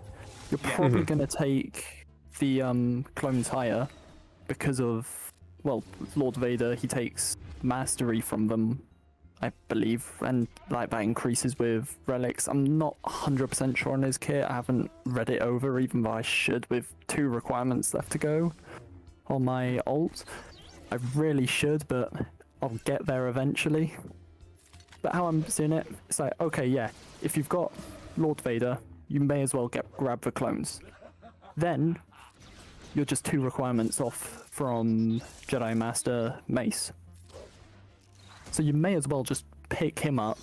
And I mean, my guild, for example, for my main, they were, well, with a previous raid, they required 1.8 million from us, which is just 1 Relic 7 team, which that's how I run it. I just run my Qui-Gon, Padawan Obi-Wan, Queen Amidala, Relic 7 tier, get it done. That's my minimum points. If I have time, I just go back, do more, and I just get that bit more rewards. But my guild doesn't need me per se to get more, because it isn't going to make the difference in the crate. With this one, with increasing it by what, 17 million or something, again, it just seems like a, look, you guys need to invest higher into this, which is almost as if they're trying to push for more whales. As for how I'm going to go around content, I'll probably do like a video going over the raid at like the very start, like, oh, this is probably going to be your best team for free to play. And I'll go through that just to try and ease the community's mind in a sense, and hopefully help people out, because I mean, that's exactly why I started content creation. I wanted to help people. And if this free-to-play teams for the raid is how I need to do it, then that's what I'm going to be doing as a video for this raid. And then I want you guys to all answer this as well, and then you guys can ask your own questions. Is my big concern is, how is the Vanguard team, like, let's say someone's getting Jedi Master Mace Windu, like, let's say they get them the second time around, right? But they don't have Jocasta Nu. How dependent are you going to be on the conquest units? Because we also got confirmation, I'm not sure if you caught this, Beaver, but the next conquest unit as well is going to be another pirate unit. They said that the next conquest unit will be a pirate to help lead them, and then the second one would also, then the second leader, like big leader, will be the GL, obviously. My concern is regarding, I don't know how much I can take in stake with CG's words. Now, I'm not trying to complain. I'm not crying. I'm going to have 2 of the top teams, right? It's just when they say, oh, conquest units will not be dependent on the era. The GL are not tied to the era. It's hard for me to understand. And no, I don't expect them to pivot and change direction X, Y, and Z, right? It's just, it's hard for me when they say that in their initial post talking about the era, X, Y, and Z and all that. And then now, all of a sudden, we are 3 for 3, Jocasta Nu, SM33, and then the next pirate conquest unit being tied to that era, making it sound like, all right, so you farmed up all these characters, great. Hey, when you unlock that conquest unit, you'll also have to gear them up, route them up in order to do like X, Y, Z with the era battle, or put them in the raid and stuff like that. That's my biggest concern. I don't know if you guys had the same concern there. I genuinely don't care if they have, you know, the conquest units on or off topic. They said, you know, that they won't necessarily, but sometimes will, you know, have a piece to do with like what the current stuff's happening. What I don't like is the fact that legendary characters are getting lifters. I think that's nonsense. Yeah, and it's like, it's so basically what they're saying is like, what I interpreted, and I want everyone, then you guys can ask your own questions and give your thoughts, is Is Yes. that going to be the new norm? Yes, Is that gonna be- Foundling. is- The first pirate marquee is a leader, so we'll have a full squad. But with the actual the squad leader, they say it's going to be the conquest unit that comes afterwards. So we'll have a pirate squad that we can use in the raid. You're still missing a whole nother 2 pirate squads and the optimum leader. Yeah, but is this going to be a new norm? And here's my big question, Beaver. If there's going to be a leader for the conquest unit, right? So you have to gear up that conquest unit on top of all the marquees, and then it's like, oh great, you have the conquest unit, but you don't have the GL, so you're not going to get as great of a score, right? It feels as if they're forcing farms on you, and it's like if you're getting bit by bit, it's like yes, should they be better? The more stuff you get, the more powerful units. Yes, 100% agree with that. I have no issue with that whatsoever. My issue is them seemingly adding stuff. Like when you unlock Revan, I'm going to use him as a perfect example. Yes, he's an old character. Game's changed a lot. When you unlock Revan, you could plug him in with so many Jedi. He was so usable everywhere, and he was a great plug and play character that you can use with characters that you have, and you can use him with the new ones that were coming out, right? It feels with this, they are just so tight knit and focused on closing stuff off to characters that we already have geared up and readied up, and that's what I think is the worst part. And is it almost as bad as what you said? Yes, but I think that is my biggest issue, is the idea of them closing off other things to characters and units that we already have and minimizing it, so it's, oh, you're going to get this great character, but you can only do it with this team, only do it with that. Because in my eyes, and then I want everyone else to I know I'm rambling, but in my eyes, what made Star Wars Galaxy of Heroes so much fun was seeing the community come together and interact. I don't care if I get the newest unit or XYZ or whatever. What I enjoy is seeing, hey, someone put it in the Discord, hey, I found this team was really awesome. This was a really great counter against SLKR. Like when you were using Revan, Old Ben, Jedi Knight Luke. Or when the first person realized that you could use gas against Rey. I think that's just the fun part of theory crafting and understanding. And it just seems like they're minimizing that part of the game, and that's my biggest issue. To play devil's advocate here, I think that they have to. They absolutely have to.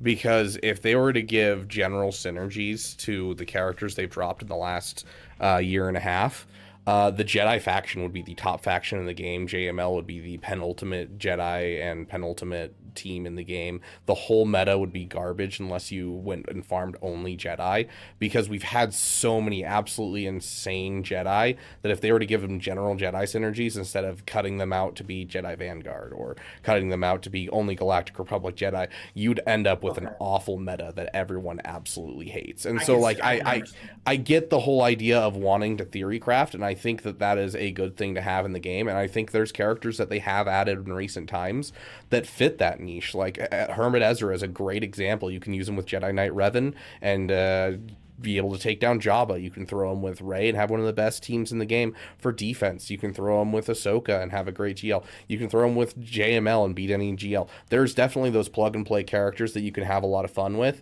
but if they aren't careful with how many characters they have in the game, they can end up just destroying the meta entirely, and none of us are going to want to play this game because, it's either you farmed all Jedi or you lose. You get the newest meta character or you lose. By fitting them into the meta very specifically, it makes it so that way it doesn't just shatter the meta every single time a new character comes into the game.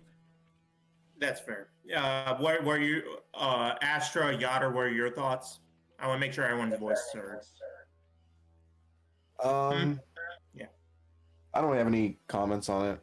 I'm also low-key just trying. I'm also doing the new Matrix event in Rivals, so.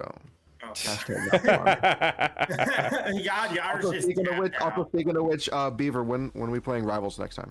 Dude, I honestly have not played Rivals since the new season because I've been out of touch from video games because I was on vacation. We need to play. Literally, it's so okay. Jeff is OP. Storm. See, I've heard Jeff is garbage. No, I mean DPS Jeff died, but main healer Jeff has risen because of the new buffs. So I've heard he's only good if you have Storm currently on your team. That's true in quick play because I mean, even if you get like a Luna ult, you basically just like you don't eat the Luna, but you eat everyone else around it. And because people like to huddle up against the healer ult, it's very easy to just like numb 5 people. But Beaver, and I call healer if we're playing though, because I only play Rocket. I'll play whatever we need to play. He's limiting his experience in Rivals because he wants to fully develop his senses for Battlefront 3 when it happens in Never. So. In 3 to 5 million years. I've heard that the tanks are having a bad time, which is sad because I was absolutely loving playing Emma Frost this last season. Of course, yeah. Now we just need a flying tank, and then I think that's how we really fix the meta. We just need more anti-flying. I mean, Strange is flying for like 5 seconds. Also, hi Swag. I don't know if you. Welcome Swag. Hi. So Swag, when are we playing Rivals again? So, I mean, Swag is the I don't think Gobby I on have. Rivals. I blame him It's for true. You know, I don't think I've updated Rivals yet. I think it's this is insane. This is We need 1 or to 2 do, updates behind. We just need to do a game night of us playing Rivals, and I can just spam Rocket heals and ride Yoder as he plays Groot. Whoa. I don't know why he likes to ride me all the time. God damn it. Yeah, and Robomelon, I think you make a good point, and I think that was one of the biggest things that like saved that post for me. Was if the Jedi Vanguard team, like the non-marquee Jocasta one, can do like a full score without any extraneous like mods and stuff, I think I'll be happy with this raid because that's going to be an easy to get one. And like looking at the buff that Jedi Vanguard get, it's if they have 2 dispellable buffs on every turn, not on every ally turn, on every turn, you'll get 10% increased offense stacking till the end of the battle. And so if you have some really fast guys, you'll be able to stack it even faster. But overall, I mean, you look at the potency up, the offense up, all the different buffs that are given around on those Jedi, like even the crap ones like Kit Fisto and stuff, you're going to be able to ramp up the offense pretty quickly. And I think that a full score is not going to be a hard thing to do with the crap Jedi. And so if that's true, I think that'll be one of the biggest saving graces of like the harsh requirements for sure. And the 1-year cadence is also big. I agree. Bringing the cadence out longer so that way we can actually get the teams is super nice. And it also hopefully will make it so the next raid doesn't feel so hodgepodge thrown together. Like I feel like they had a completely different idea of like the Zillow Beast raid or something, and then they got way behind on their stuff and just never got around to the raid. And they're like, what's something we can do that will be something people like that we can just start working on right now? And they're like, oh, episode 3, let's do it. Because like this whole thing has felt super hodgepodge thrown together. And where's the Force Awakens stuff? Like, geez, Louise. I mean, to be fair, oh my gosh, are you kidding me? What? Uh-oh. No, okay, we're good. Okay, almost lost my mind. I thought for a second this was yesterday and someone had popped a star early on our territory battles. I almost lost my mind. Okay, we're good. Okay. But here's my question, and Swag, this is specific. Wait, no, they for did. you. They did. Oh my gosh, yeah. I'm not crazy. Yeah, they did. Oh, who did that? Epics, you deserve to die. Anyways, so everyone shame Epics in the comment section. L Epics. But Yes. Swag, I have a specific question for you, Swag. How would you feel if like the teams are great and everything, you can get a max score even with the free-to-play teams, but like every single time you have to mod them a specific way? Because I know you're like the master of mods out of all of us. I wouldn't say a master of mods, but I mean, as long as you come up with mod sets, it's fine. It's definitely annoying. That's why I like the Bo-Katan Mandalore event, because you really don't have to remod for that. Mm-hmm. Yeah. Like, it's just a typical mods. So I appreciate not having to move everything over. Yeah, go ahead. That's it. Oh, that's it? Because I noticed that they started giving us mod recommendations in their posts. I'm like, okay, sure, sure. Let's be honest, how accurate are those mod yeah. recommendations are gonna be at the end of the day? That's what I'm saying. The modding recommendations in game, we all know how terrible those are. I mean, just look at auto-apply mods.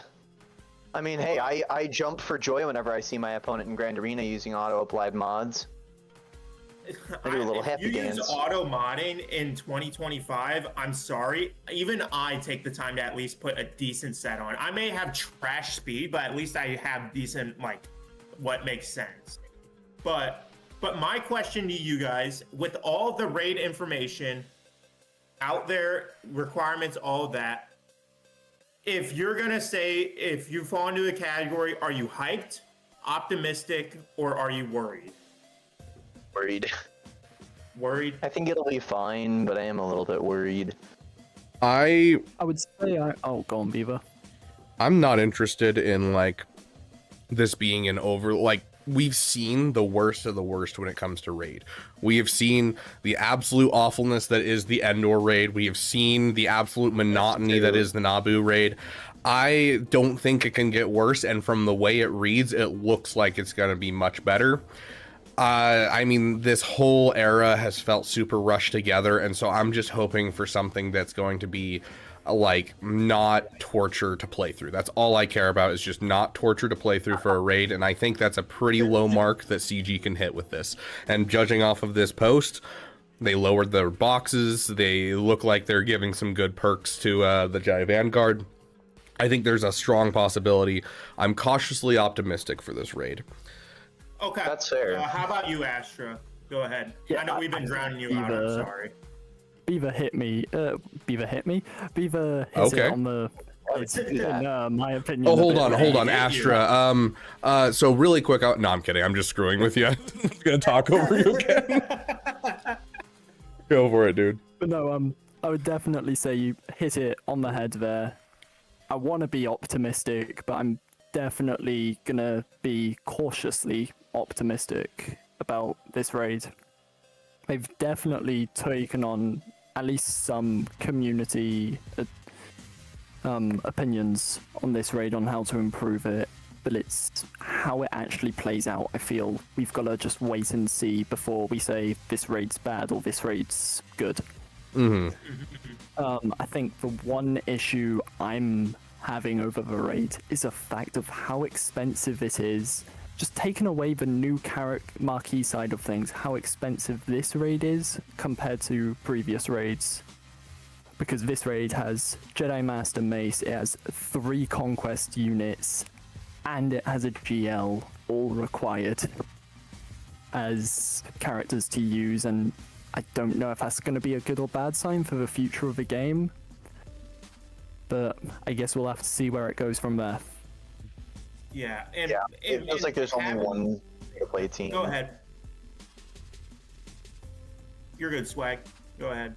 I mean, that's my 2 cents. It feels like there's really only one free-to-play team in the raid. The rest are kind of a little bit expensive, new marquee characters, conquest units, that type of thing. And my honest opinion, like all rage aside, haha, funny, yeah. My honest opinion on this is I'm between the lines of optimistic and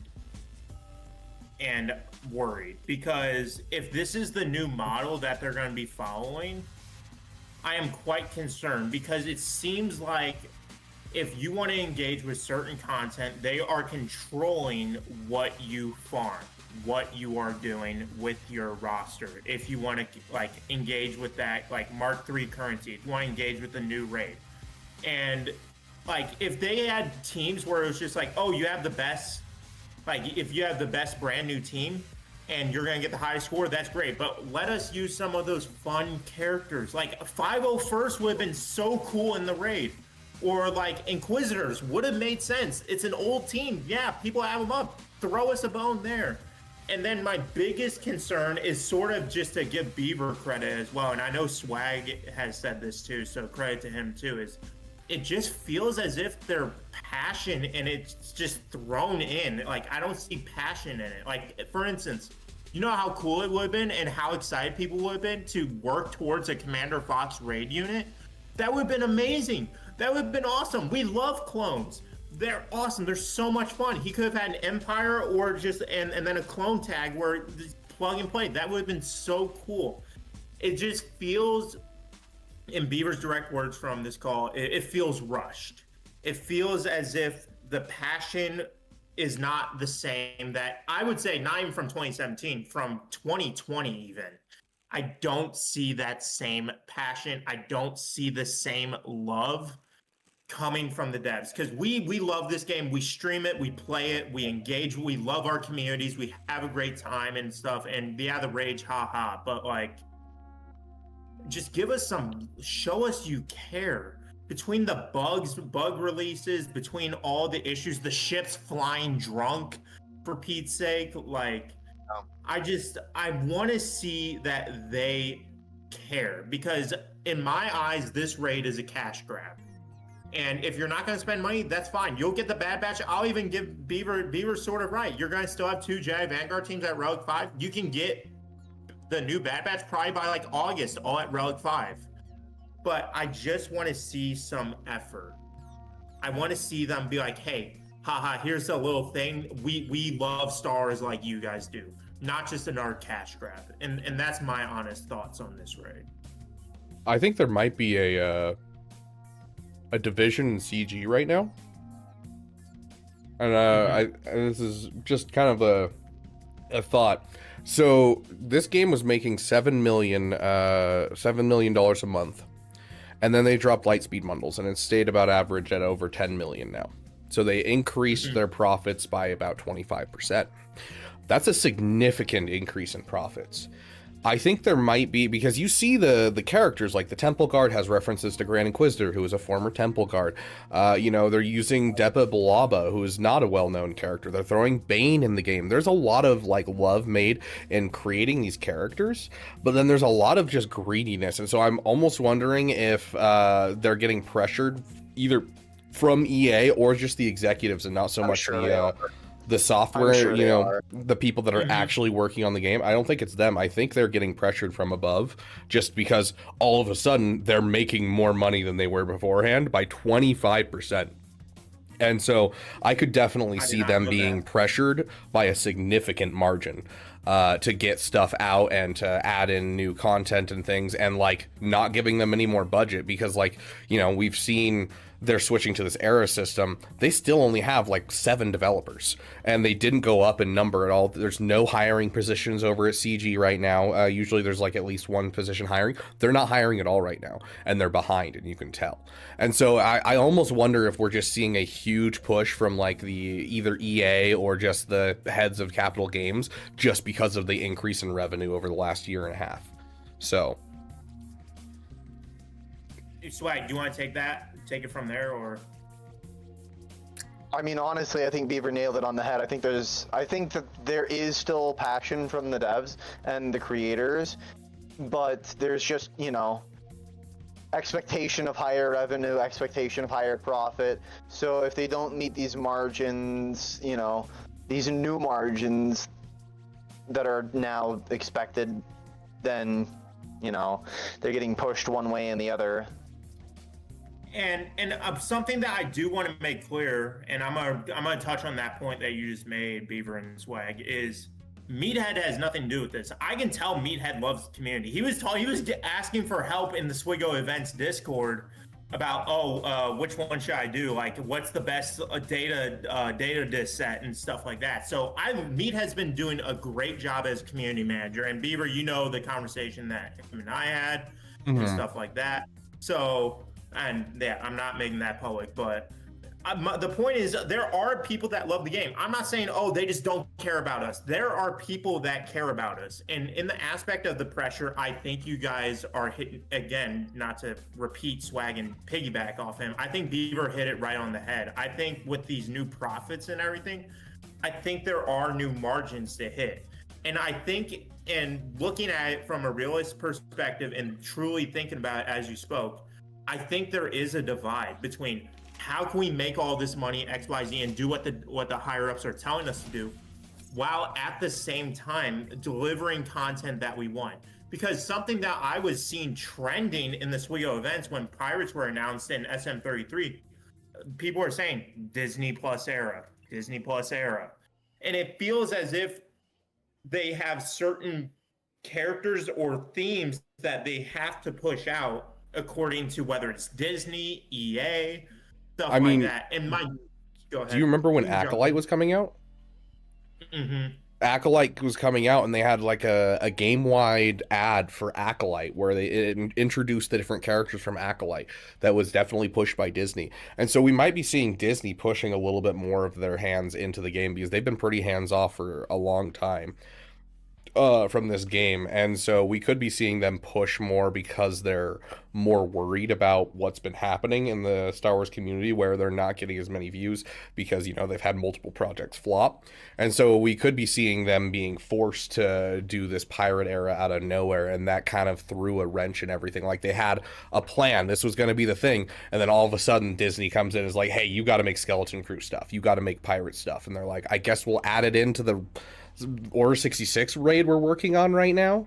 Like, also probably forced for profit, because A, they want to try and make money on this new profitable IP, and B, they need to make it usable somewhere so people don't just ignore it like, you know, I plan on doing. Yeah. Yeah, and I think the biggest concern for me, and as content creators, we can all speak on our own thoughts. I'm not speaking for everyone. This is just from me, is when I'm thinking Order 66, when I first heard that, I was thinking of ideas. I can get a makeshift cheap $5 brown hoodie and say I'm a disguised clone or a Jedi, and I can like be like in the raid, like as you do, like not as advanced as Arnold. You guys know my budget, 2 cardboard boxes holding up my laptop. But anyways. No, it's the same budget as Arnold. We know. You're secretly loaded. But He is the secretly thing loaded. is, like, as a content creator, I was thinking of reliving out my childhood, doing all this fun stuff, us all engaging in this exciting thing that this movie, which I'm not going to speak for you guys, but I'm going to guess, help get you into Star Wars, what we love about Star Wars, a cornerstone moment in Star Wars. And then it feels as if they're deviating. And again, Beaver, you make a very valid point. Same with you, Swag, about how maybe Disney's dipping their hand in more and saying, actually, yeah, you're doing this. Hey, you have to incorporate this for marketing reasons because it's been a year, right? Because that's usually the pattern. Show comes out. Year later, that content starts coming to the game. So that I'm just thinking from that perspective of how can they make it a 50-50, even a 60-40, profit 60%, 40%, hey, passion, we know that they're going to love this game and stuff like that. But my last point is, as someone that has been recently introduced to content and stuff like that, it really hurts me to see when people come into the chat and like, we are, as content creators, want to have excitement. We want to have fun. Like, the game is the game, right? We want to have fun with our community. We want to have a good time, and we want to make the most of what we have, whether it's raging and they can laugh at us rage and stuff, or we're all excited together.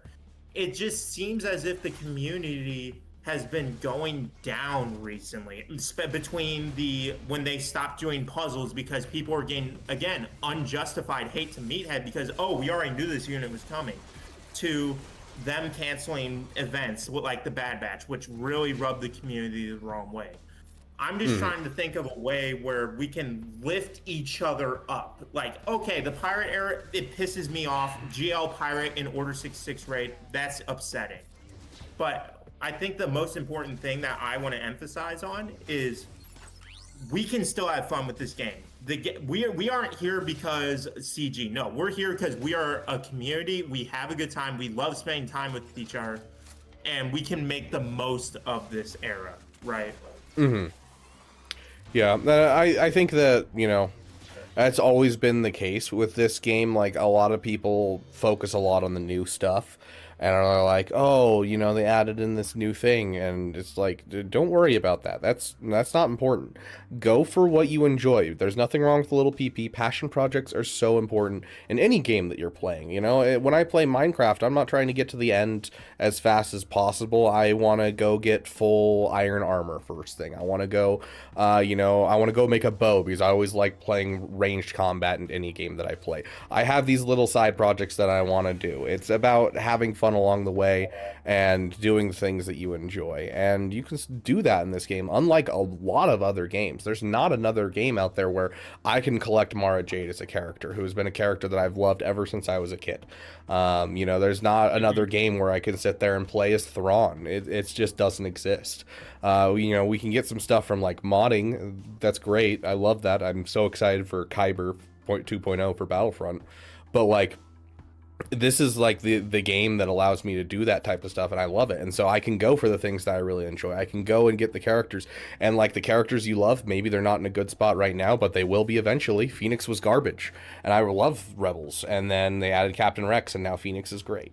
And so being able to go for the characters we love and do that type of thing is awesome. And I feel like a lot of the times we kind of end up like, I don't know, losing that fact and the idea of the newest thing isn't that cool. And it's like, yeah, okay, well, there's plenty of other stuff that's cool in the game right now that you can go for. Very true. No, you hit it on the head right there. Astra, what are your thoughts? I mean, as Beaver said, we're a community. Even if it comes down to we as content creators turn around and we make some sort of challenge for our communities in general to do with, let's say, with the raid. Whoever can get the highest score using XYZ AB character. Just mini competitions like that, it could be fun and a way to hopefully make the community a bit, okay, maybe this raid isn't too bad if we can make it fun, even if the characters aren't the ones we want to see in it. So, for example, without being like the pirates. But how I see it, as Beaver already said, there's definitely been a divide, I feel, within the higher ups at CG, whether it, or even if it is Disney dipping their toes, as we've said, or whether it is just something completely unrelated, maybe EA just like, hey, we've shut down Battlefront 2, you need to do more. I mean, it probably isn't that, let's be honest, but I mean, it's like their last Star Wars thing that they really have their hands on, because it's all moving to other companies now. And that's my big issue is like when I'm talking, like, so I started dipping my toes into like talking to other content creators, getting advice from outside the Swigo community. Like when I hear and they're talking about Star Wars, nobody mentions Galaxy of Heroes, right? like it is like a little like, it's like the quiet like black sheep in the night that's keeping it going, like keeping it moving, right?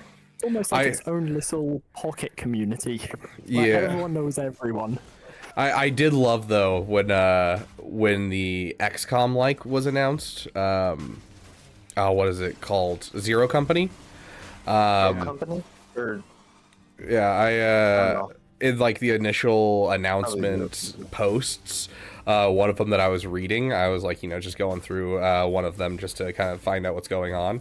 And they were like, I didn't think we needed another Galaxy of Heroes, because they're talking about how it's a strategy game. I was like, aw, they mentioned my game.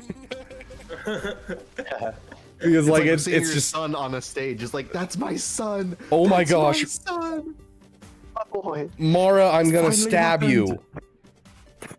No, Take place. Take a picture. Go, place. So you guys can probably tell I have my hand up holding something. Can you guys tell that? That thing is my entire 10-foot green Oh my screen. gosh. Beaver's hand just got decapitated. Holy crap. My That's entire so 10-foot crazy. green screen is falling over on me right now, and I'm holding it up. Oh, jeez. So, I'm gonna need to take a Miss second to goal. get that back up in spot. You take your time. We don't want the dam to collapse. It's probably ahead. just a case of other. It might just be a case of, I don't know the best way to say it, but like when it comes to people talking about games, people just frown upon any mobile games and such. So it could also be a case of that, like EA's trying to be like, hey. To be fair, We there's want you to very make little money, mobile games that actually deserve the name game. Yeah. Oh yeah, don't get me wrong. I'm not saying, hey, yeah, mobile games deserve to be called games. It's like words fail me sometimes. Hey, it's all good. It's all good. But the one thing that I think would help CG so much, would boost them up so high, is the idea of better communication. Like, we were getting information through the Swigo event Discord. like, come on. And Beaver, Swag, Yotter, and I think Asher's even said it once or twice, is the idea of a lot of players just come on to the game and they're just playing the game. A lot of players don't even know who we are, right? They don't go on YouTube and look at guides and stuff like that. Like, they just need a better way to give out information, if that makes sense. To better, like, give us news. Like, the dev post, I'm looking at the dev post. The feature content is from 2 months ago, 3 months ago, 5 months ago, and 7 months ago. Like, come on, really? Yeah, like, there's no consistency. Other games will have like Discords where the game developers themselves run a Discord, and like, I don't know. It makes sense to a degree, though, because of how much they've been burned in the past by content creators. We are the new generation, and a lot of us don't have any connections to the old generation. In fact, most of the old generation is actually gone. Like, there's only a couple left, and most of them are just running podcasts, and they're not really doing anything, like, huge. Like, all the top guys, except for Arnold, are all new blood at this point. yeah. So they didn't really have anything to do with that stuff, but like, once you get burned, you can't really be like, oh yeah, I want to do that again. Well, it goes back to that conversation I had with you off camera, right? You know. Yeah. Starting anew and stuff like that. And what they're doing, do I blame them? No. But what I was simply asking for, and I think this is not unreasonable, don't give us early access, don't give us previews on Kids XYZ. What I think would be nice and a step in the right direction is where content creators have a Discord with a dev or something like that, and we have a line of communication if there's an issue within the game. I don't think that's out of question, right? Because I've talked to some people that played Raid. I was in the chat with someone that is a huge Marvel Rivals guy. He's like, like the dev, yeah, he DM'd me and he's like, hey, like, yeah, the rework is like, how is it working? Like, how do you like it? X, Y, and Z and stuff like that. So, but I'm not even asking for that. I just would like a step in the right direction where like they don't even come on streams yet, X, Y, Z, where they're just like, hey, you guys, this is strictly for reporting stuff that you find while you're testing stuff. We know you guys specifically like to test stuff. Here's a place that you can report stuff to us, and we can look into it and see it sooner, right? Yes, I think that would just be some kind of step in the right communication direction. line would be great. I would love to have some kind of communication, or even to just like tell them things, because like trying to talk to Meathead, unless you have his ear already or you're talking about non-Galaxy of Heroes stuff, like if you message him about food or something, he just like will immediately respond. But you message him about Galaxy of Heroes and he'll never talk to you. Yeah, and I just think, and as a new generation, and I would like to say this with all of us here, I'm not saying we are the only new generation. I think it is up to us. I think it's up to us to start mending that bridge and taking steps forward in the right direction, opposed to just asking for stuff X, Y, and Z. Let's just build up something, because if we can build trust up and rebuild that relationship, then maybe, hey, here's a Discord, report your issues X, Y, and Z. And then maybe that can lead up to, hey, they're just checking in saying, hey, what's up? How's it going? X, Y, Z, right? But it takes time. I understand that. Bridges have been burned. I understand that as well. But as new content creators, we may not have 50 to 100,000 subs, right? But it's not about just the bigger content creators. It's also about us that are in the new generation trying to build up this game as well with our own communities. Mm-hmm. Right. But like, I think that would just be something that'd be really fun. Like, what I miss is when I forgot what was the podcast. There was this podcast where they'd come on and they would just like be like talking. They wouldn't ask for early access. They wouldn't like forget the test counts and everything. They would just talk about, hey, it was fun designing this character. This is what we enjoyed about it. This like just talking and showing their love for the game. I think almost like a developer insight sort of podcast. Yeah. Mm-hmm. Yeah, and I think that would just show like, hey, these devs are human and they're just like us. We don't need to keep that. Look, they love Star Wars just as much as us. You can see the passion, or you can hear the passion in their voice when they're discussing it, right? So I think that would just be a step in the right direction and interacting with them. And I just think there is so much we can do. This game's, as far as I can tell, God forbid, I don't think this game's going anywhere. With how much money they're making and all of that, this game isn't going anywhere. Yeah, especially not comparatively to like time. how other hero collectors are doing right now. This and Raid Shadow Legends are the only one that have gone up in like value in the last year and a half. Everyone else is slowly failing. Mm-hmm. It's slowly failing or just collapsing altogether in the case of the Lord of the Rings one. I mean, the Lord of the Rings one was poorly boy. planned and poorly done. Not enough effort put into it. Go ahead. That's all I had to say, man. You're sick of it. Like, I just. No, this wasn't enough. Oh, it wasn't enough.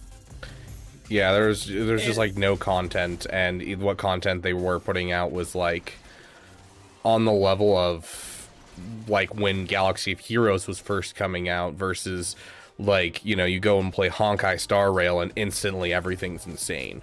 Whereas Galaxy of Heroes is very much an older game, and you can tell that it started slow, and they've had to do a lot in the last couple of years to speed it up to the point where it competes with things like Raid Shadow Legends and Honkai Star Rail with these other hero collector like games. Yeah, and the one issue that I cannot forgive CG for is their marketing. Like, you have easy layups. I'm not even going to throw myself in because everyone knows my setup is not the best. But like, imagine if they reached out to Beaver, Arnold, Nooch, and they reached out to them to help promote the game, do an ad, or like do some gameplay of a certain character, right? I think that would benefit so much. Instead of seeing Magic the Gathering Arena. Instead of seeing some random person say, so I'm playing Star Wars The Galaxy of the Heroes.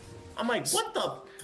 And then random chick that's never played the game. I'm using Darth Vader and he seems powerful. And I'm like, bruh. Luke Skywalker. Yeah. And the biggest thing I sent to everyone in this group call was when I saw them as a recent brand new ad, Darth Maul lead with Darth Vader, Darth Sidious, Count Dooku, and Savage as like a team that they're showing. And then they showed a battle where it's JMK lead, Fulcrum, Cassian Andor, and then General Syndulla. I'm like, and then I thought I was like, oh, they're using Chrysanthemum against Jabba. They pan the camera over. The team they're facing is Reva lead with Chrysanthemum. It's giving some weird vibes to new players coming in too, because they think that they can just like use whatever. And so like I've had people come into my chats that have never played the game, and they're like just getting into the game with like the Revenge of the Sith free character stuff that they were doing. And I was like trying to explain team synergy and how important it is in this game, that it's more of a team collector than it is a hero collector nowadays. And they're just like, but I just want to use the characters I enjoy. And I'm like, eventually, yeah, you can, but it's mostly just like you got to build teams, otherwise you're going to kind of just float and do nothing. And so these ads are actually kind of doing the opposite of what they want. You're bringing people in just to disappoint them, essentially. Yeah. I mean, it's like during some of those ads, it would be like they would show Galactic Legend Leia, but she would be like 4 stars. Yeah. Like, it's like, it makes no sense. One of the ads had the characters as cards. I'm I've like, seen that one. This is obviously no, a deck builder I sent that game. one to you, Beaver. Yeah, I remember that. It's obviously a deck builder game. Didn't you guys know? What I don't understand, And who put Star Wars in my deck builder roguelite? Star Wars X Magic the Gathering collab when? Dude, only Universes Beyond I'd Um, actually be down for, I was honestly. about to. I'm pretty sure they might have done a Secret Layers already, but I'm not sure. It's just, I think that this community could be so much fun, and that the devs should. I'm not saying just like take advantage of us, but use what we do. Use what we do. Like, for instance, one of my ideas that I would love to see is like, something that I told Beaver about is, what if like they're like, hey Beaver, you know, like if they hadn't announced Pirates yet, hey, focus on Hondo's mods in every roster review you do, right? Like just randomly out of the blue. And then like focus on this character XYZ, and just like leave trails and like drips from like the faucet of like teasing something, right? And it's like a little Easter egg, and it gets people involved, excited, trying to figure something out to like be like, oh wow, oh, this is why he was focusing on Hondo, because pirates are coming, XYZ, right? I think that just little stuff like that, opposed to a woman saying, the Galaxy of the Heroes is a collector game where you can use any character in the universe, and then they're using JML with Darth Sidious as an ally. It's like, okay, like, Yeah. like, I mean, I'll give know, them credit where it's due. Their Bane advertising was like spot on. It was like, oh yeah, Bane with one oh, other. that was awesome. Like that, bring back stuff like that. Not that I am going to use Luke Skywalker. Yeah, it feels like they've Artists gone try to- from try to like, pay the artist good challenge impossible. yeah, like I feel like they've gone from like straight up, you know, epic advertising showing off character highlights and things like that, to like the same level of advertising as I have 4 million power in whatever that game is. Rise of Kingdoms, and it gets me all the women, like that kind of level of terrible ads. How did you do that? I went with the Roman faction. Oh And my I actually want to gosh. hear this because It's over, Anakin. I have 4 million points in Kings of Power.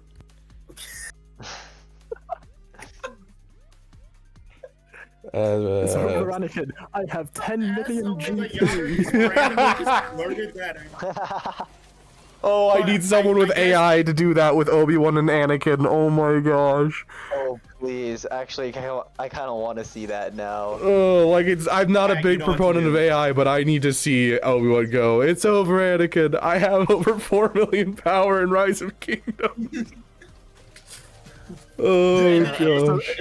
No, that would be CG's version of Episode 3 lore accuracy right there. No, That's and how then, they and, then, got no, Friday. and then Anakin, it has like 3.9. You underestimate my power. And then it's like plus 500 GP. He's jumping, and then Kenobi gets an upgrade. Gosh. But- Stay Automatic in chat just said something that I think is very true. I do think it's very underestimated how important content creators are to actual gameplay of Swago. Almost anyone who started playing this game within the last 5 years has stuck around, was following a content creator's farming guide, and has been part of the community ever since. Without a farming guide and game content from creators, new players literally would be putting Chrysanthemum with Jedi at first.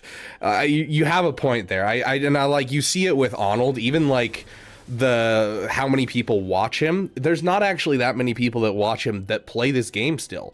Like, there's a good couple hundred of his regular stream viewers who just still watch his content just because they love him, and he's like caused them to go into the game, come back out, go back in, and just like pop in and out because of his content. And so I think one of the biggest strengths of this game is the content creators, for sure.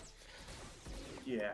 And I guess my big question for you guys, because as I said, we're all different size content creators. Some are more experienced than others. Some has more subs than others. Some are better setups than others. What do you think would be like a nice step in the direction for like content creators and like developers? What do you think would be like a nice step where it's like, okay, we're heading in the right path? Honestly, just, I don't know. It's like a communication line. Yeah, I think communication's really well. Like, obviously, if I were to like give you my wants and dreams, I want to get the Arnold treatment, and I want to go to CG, and I think that'd be so much fun to go take a tour of CG. But that's unrealistic, and all I really want out of this is just more communication, and I feel like we could do a lot to end up helping. Just helping Galaxy of Heroes kind of make a comeback, because there aren't a lot of Star Wars stuff out there. There's a lot of people that want to be in Star Wars stuff, and a lot of people don't immediately think mobile game by any means. Yeah. What about you, Swag, and Yotter and Astra? I'll let you guys go first because I ramble. Well, I'm just gonna echo exactly what Beaver said. Communication. That's all I really want out of it. I mean, I'm gonna sound like a broken record if I say much more than that, but yeah. I mean, the phrase is like communication. It's like that two-way street, isn't it? We communicate out, even if it's just like,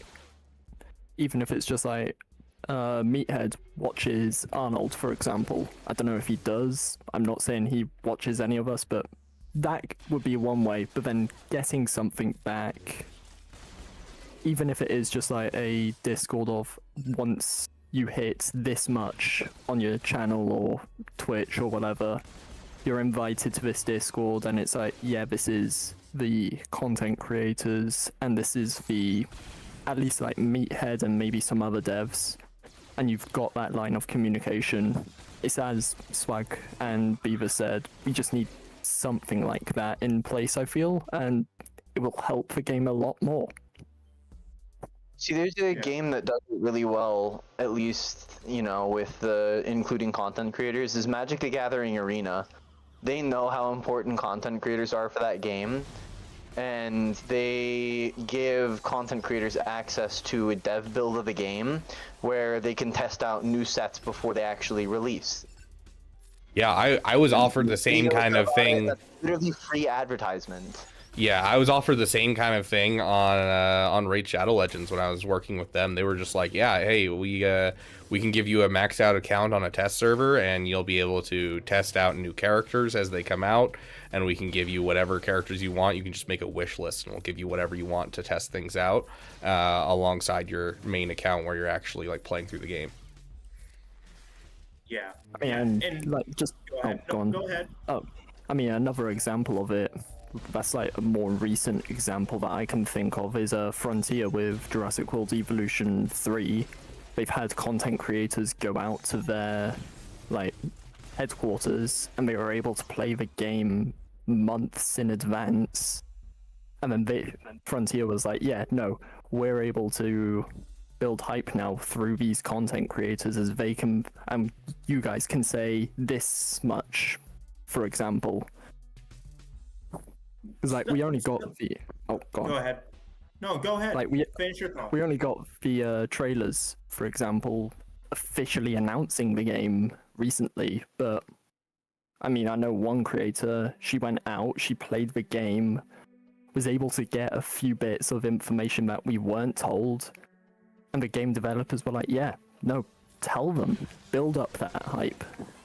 And if even if Galaxy of Heroes had something, even a fraction of that, I feel like it would help out all parties involved, content creators, the devs over at CG, and the general player base.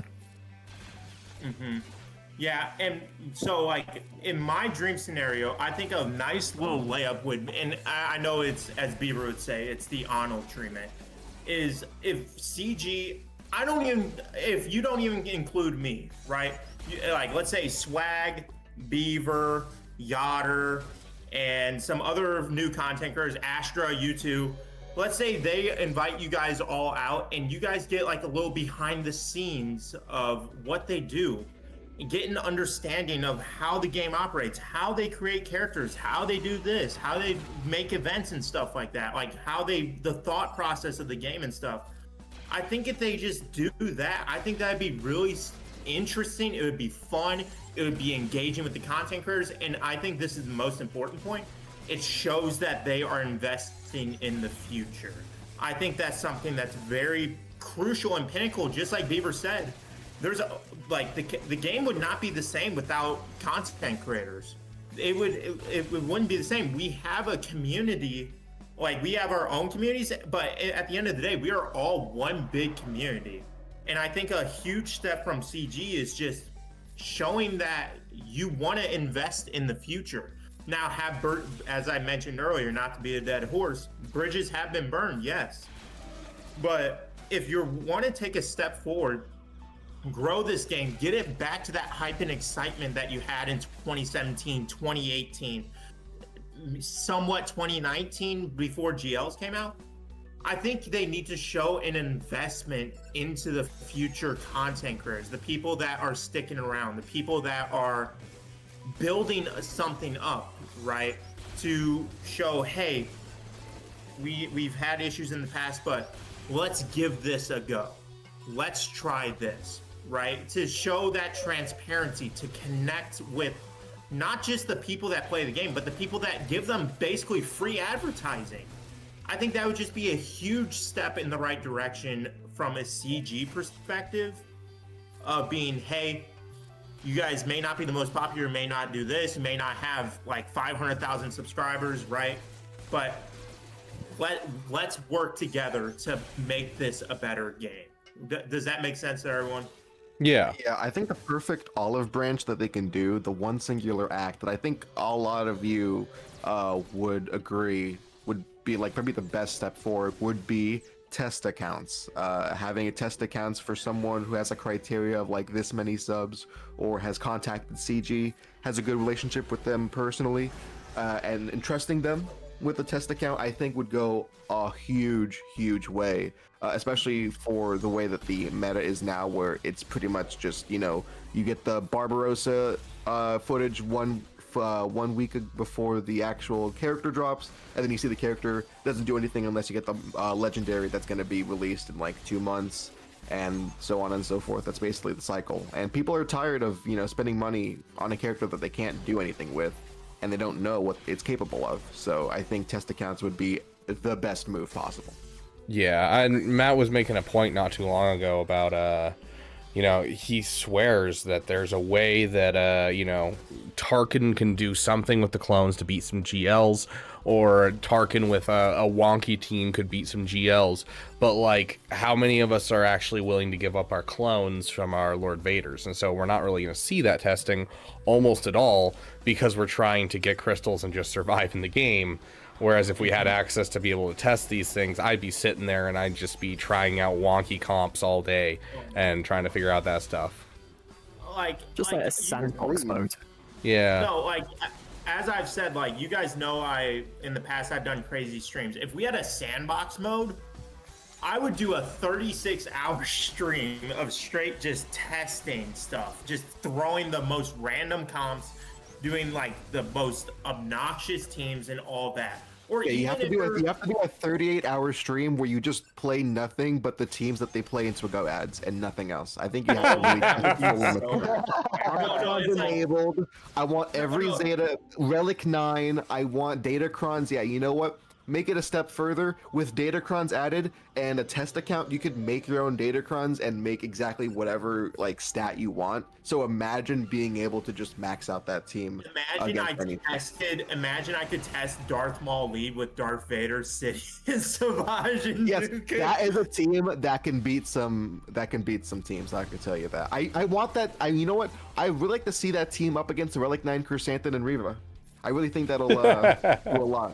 I want to see the synergy between JMK and Fulcrum. I think there's something hidden there. You know, there's a lot of cleanses there, XYZ. You know, JMK was right there on Peridia, right next to General Syndulla. So you guys know that, right? And Farm Boy Luke is obviously meta, but none of us are willing to test it out because we're too scared. Like, yeah, I have we're too scared that we're gonna be too strong. Team has a lot of potential, man. No one's given Luke Omicron a try, so. I think there's so much we could do, and so like, know what I think would be the perfect thing, the perfect olive branch, and you guys are gonna be like, oh, it's unrealistic, is if once a year there was a Swigo summit, right? it's where content creators can get together, and the developers like present stuff like maybe we have to sign NDA, XYZ, whatever. Okay. But they present our futures, and then we can ask following like questions, and then like we can get an understanding of what their plans are, what they're gonna do, and like how we should interpret it, how we're gonna take it, and then maybe we can give them some insight, like, oh, hey, maybe this would be cool, right? Because like as Yoder was saying earlier, they probably had this stuff for Revenge of the Sith plan. They probably had this plan since last year, right? When GL Ahsoka was coming out. But if we had that way of like where like content creators would all come together, like we could vlog some of it would be behind closed doors, NDAs and stuff, and where we just get behind the scenes a perspective where content creators, we work together, we talk to each other, give advice on like how to do content, challenges, collabs, like connecting, basically networking. And then we have that time with the devs where they like we talk about the game, they tell us what like some of their, not everything, but like some plans they have, get some perspective from us as content creators and stuff like that. I think that would be awesome. Even if it was just like they had a booth at Star Wars Celebration that we could, you know, go and hang out and talk to the devs, but like they don't even do anything with like Star Wars Celebration in recent years. They used to do a lot. Well, what I think damaged that is, remember when Arnold got the like report and everything where they're like, oh, this wasn't fixed, and they're like, oh, it was fixed, and then they went and said, look, your post said that you're going to do this as well, and they just try to work around it, right? Yeah, there was a whole bunch of different situations that really burned CG for sure. So, well, I don't know. We'll see what they end up doing. I'd love to see more outreach for them. I'd love to be part of that, but for now, it's just little steps. And I think the Gungis with Egnards last year was a great step in the right direction. Mm-hmm. Yeah, definitely. The Gungis was awesome. I stayed up and watched that live. I was like, yeah, I've got to watch this. This is like the big event of our community, even if it's new. He's already prepping everything now. Like, he's sent out Google Forms for content creators. Yeah, I already signed up for it.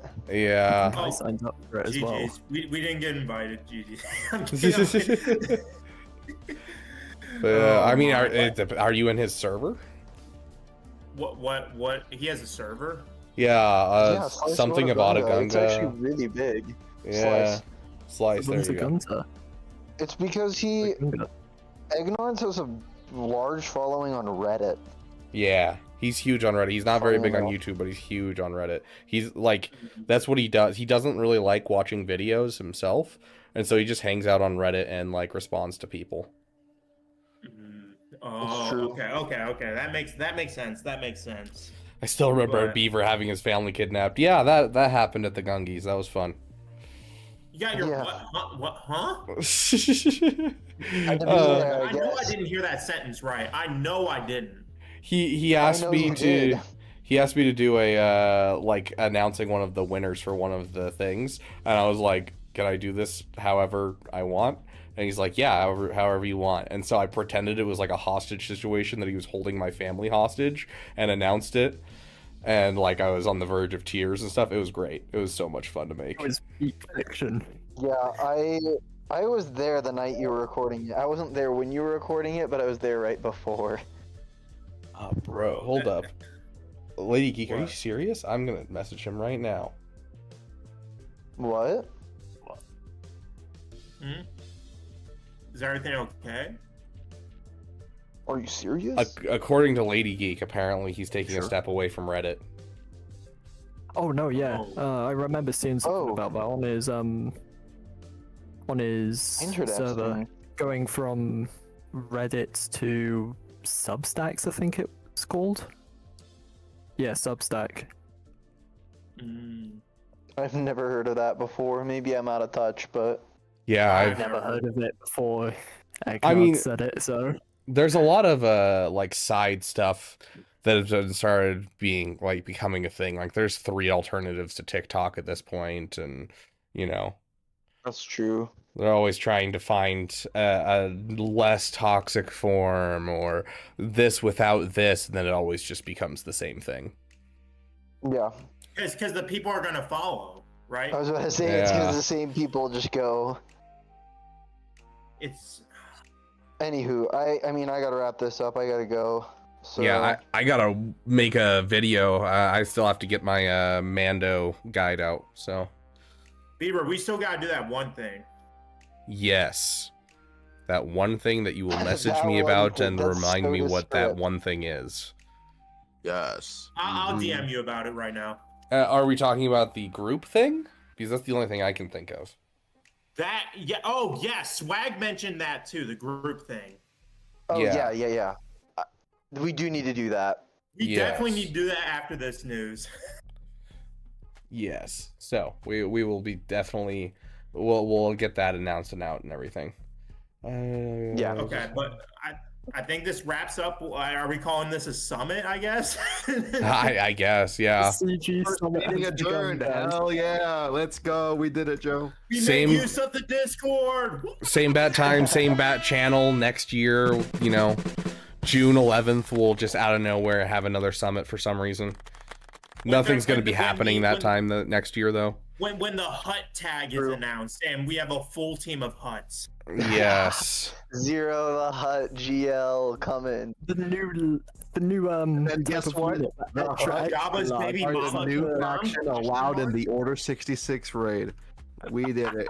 It went all full circle. Who's the Guys, don't worry. The content creator tag's gonna be out next year. We're all gonna be in game, trust. Dude, it's It will be finally, I think available my in the kids. I've Blu-ray. had kits for every one of you guys for like last year. Capital Game puts a tag in, directly counters the content creator tag. Oh gosh. CG, Just like usual. Meathead is I get just a lot of that. absolutely crap. It's like the best Meathead leader we've solo ever solo seen. us. No, you see, there's also Arnold. He's gonna be the GL of the content creator tag, guys. Meathead's ultimate ability is ban. You just get banned from the Discord in game and in IRL. What? Arnold's ult, whale or fail. If you Whale or spent fail more money ult. than your opponent, all of your opponent's units just instantly defeated, even if they're immune to it. That Con Warlock, that has to be a mistake that'll be fixed before that comes out. But we're not making a video about that or anything in case they forget about it and they don't go in on that. But yeah, Sorry, forget so about what? apparently Scorch's marquee. Clone's getting a little extra. Yeah, the Let's just Scorch say that. marquee is coming back and it's going to have all the rewards for according to the events tab. God dang it, Beaver. I'm not making a Yeah, video yeah. about this. Calm Beaver, down. You can't say it out Hurry, loud. unlist You know, it, you unlist know it. that they got ears like the CIA Unlist everywhere. it. Unlist it. CG curse. Quick unlisted. Dude, if CG watches my content, I count that as a win. If CG watches my content, I'm surprised I have not been banned. But all right, I think this concludes the summit. We are adjourned. Oh, interesting. I don't like that. I'll see you guys later. If you guys are See you guys when I punch my laptop Yeah. when the pirates are announced. Sounds good. background tomorrow. Okay, really quick. Yeah. Just to like throw a little maybe good news on the top of the cake for Troopers on Break to make him less upset. Like, are you really going to complain if you find out that the GL for the pirates is Maul and it's the one thing that you've been wanting forever? If it is Maul, I will say this, and I'm gonna make it sure I'm not gonna ramble. If it is Maul, I am the ultimate theorizer. I predicted Mace Windu Territory War Omicron when everyone else thought it was gonna be a GAC powerhouse. I I predicted. don't know. I didn't. But it was gonna be a grand arena. No, and We Swag talked about and it Yara are earlier. both my witness. I have predicted so much stuff this year. It is absolutely insane. If I predicted Maul, will I get the credit I deserve? No, but I will just have self-pride. I'm proud of you. I hope the self pride's worth it. Yes. I'm just gonna say it here. I do have a Pride for prediction for myself, this I'm not raid. sure how much weight we could put on it, right? You know, it's from Troopers on Break, the guy that's worked in a Slave Leia costume and eats powder, right? You know. I think I do have a prediction for the raids after seeing the raids list, just because of what I've seen on Discord. I don't think one of the new characters is getting the raid Omi, because I remember seeing that the Luminara Omi is apparently getting touched up. Oh, interesting. So it could be that she's the raid character instead of what, TB or something. Oh, that'd be very interesting. I mean, regardless, Yeah. if they drop a raid Omi, I'm probably gonna grab it just to make my life easier, because I'll take a year of life being easier. Yeah, that's fair. For Yeah. 20 ohms. It'll Alright, well, only I gotta- take 10 I gotta years slide off your out. life. Swag, really quick, before you head out, I'm gonna ask you a question that has no bearing on anything, just to keep you here as long as possible. Okay? Absolutely. Anyways, it was great talking to you guys. I will see you guys later. We'll, I'm sure, talk again soon. Yeah, and then let's figure out when we're doing that group thing. Yes. Yeah. Peace. Peace. Bye-bye. Peace. See ya.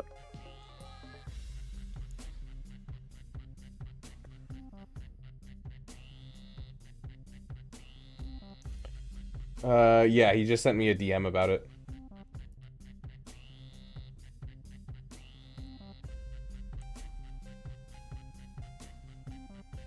Interesting. Okay. New GL will have the raid Omi. Honestly, I don't think that's a bad thing. Like in most cases, a GL having an Omi, I think would be stupid. But like, I don't know, a GL having a raid Omi, I don't think is important. I would put the same level as if they gave a Ahsoka a Galactic Challenge Omicron. I just think it's hilarious. I don't think it's actually needed.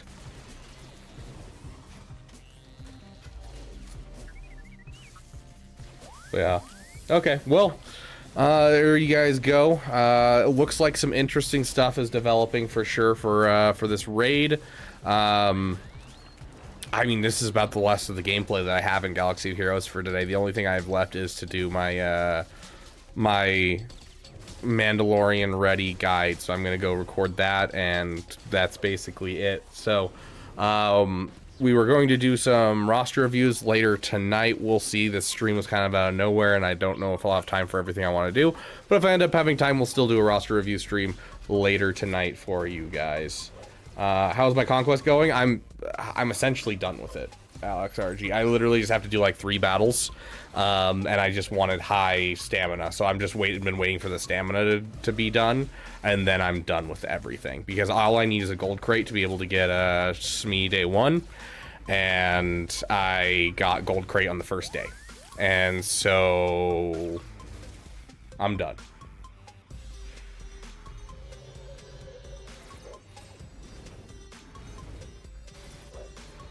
Those guys were mad about everything in the game. Is that the prevailing opinion? Is that the prevailing? I'm guessing there was 2 questions. So those guys were mad about everything in the game. Is that the prevailing opinion of most people? I think that those guys are a little bit more negative than most people. And, you know, I think that, yes, there is a lot of complaining. But, like, I don't think it's going to be everyone, especially because, like, I put out a video being upset about something and it got very low views, and like a whole lot of the comments were just like, oh yeah, you're just doing this review. I was like, no, I'm actually upset about this thing that we're talking about. But it's interesting that a lot of you guys aren't upset about this one when you were upset about the smaller thing earlier. So I don't know, it's been a little interesting to see. So I don't think it's the general like the general public like that. I know Yachter's been pulling away from GAC a lot more as time has gone on, just because the like fleet meta and everything has been really rough for him. But Troopers on Break is just all of his content. He's very much like, you know, kind of overreacts to things. That's kind of his content style. So.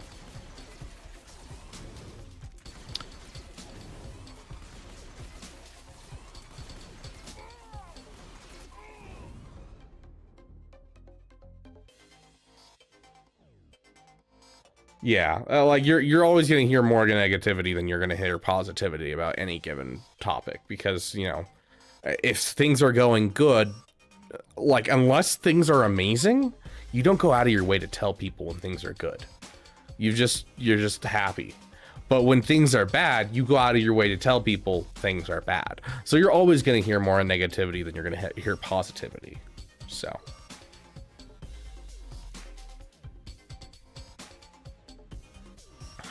Yeah, but the Mark III raid currency, missing out on it is going to be rough for a lot of people, because that means for like newer players, they can't get the Executor, which is a great early game thing, because you have no access to Gear 8 or Relic 8 materials.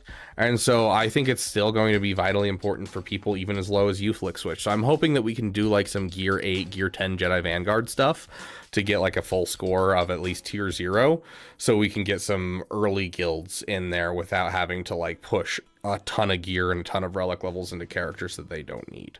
So I think that there is some necessary stuff for even those small accounts like yourself, Flick Switch. I agree, Heinricher. I do think 2 to 3 free-to-play friendly teams should be the standard for these raids. And that's probably the biggest thing for me that I'm upset about, but everyone's upset about it. And so, like, I'm not going to make a video about that. I don't care. You know, it's just going to be saying what everyone else is already feeling. But, like, there's a lot of good to this raid, I got to say.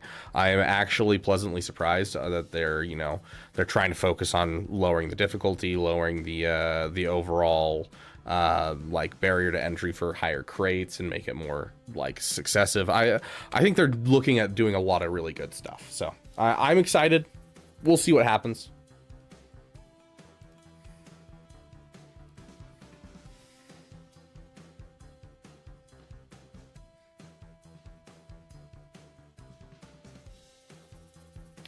Naboo raid Mark III poof. Yes, it is going poof. But to be fair, if the Bad Batch are really good in the raid, we could be looking at like everyone just gets like a 4-star Bad Batch from this event coming around, and then boom, you have everyone getting rewards from the raid. The Jedi Vanguard is a really common Lightspeed bundle that a lot of people have. And so they're all easy to farm. And so even if you don't have a Lightspeed bundle, you get some Gear 10s. If you get 2 tier 0 teams that can finish it, that's immediately a crate. That's 50 people doing that. I mean, we'll do the math right now. Let's grab our calculator. 50 people times 600,000, and you have 30 million. And boom, you have over second crate. You know, have 300. That's still everyone hitting first crate, which is 10 million.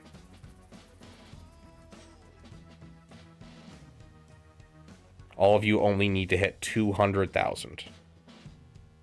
So, like, I don't know. I think that there is a high probability with the stuff they're giving us from the Bad Batch that if we have like a Gear 9 Bad Batch team that does well in this raid, I don't think it's going to be that problematic. And I think a lot of people that have the Jedi Vanguard Lightspeed bundles will carry a lot of those guilds. I'm not worried, actually. I was more worried for Battle for Naboo than I am for this raid. So we'll see what happens. We'll see what happens for sure. They could just shoot themselves in the foot, and this could be an awful thing. But I'm cautiously optimistic. They seem like they're listening to the community and really trying to make this work. So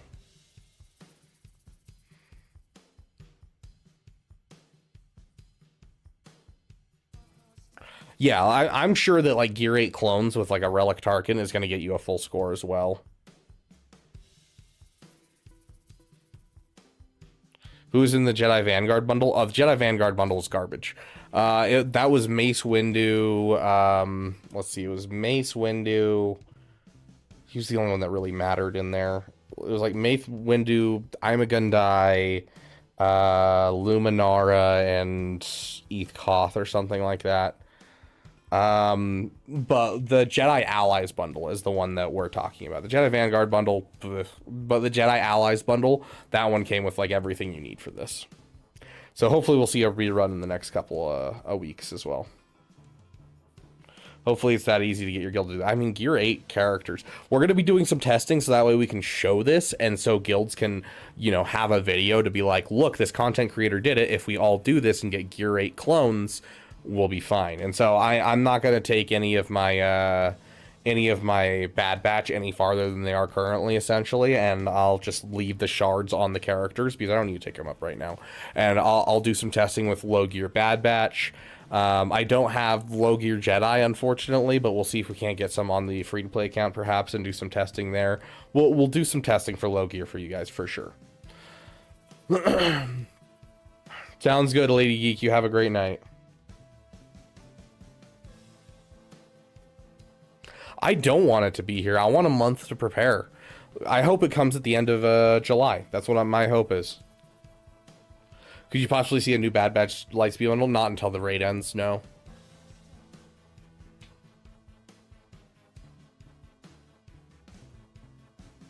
No, Ayla was in it. Ayla's in it. I think Ayla was the fourth one that I wasn't thinking of, Ben. I think it was literally like the only character I'd get out of it was Ayla and I'm a Gundai, and I was like, it's not worth it. But I can't remember, honestly. I'd have to go look it up.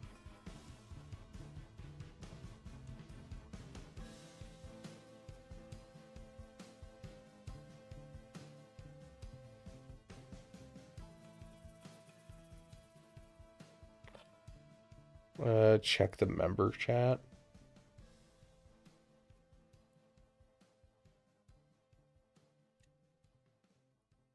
Oh, there you go. I don't know where you got this, Heinricher, but thank you.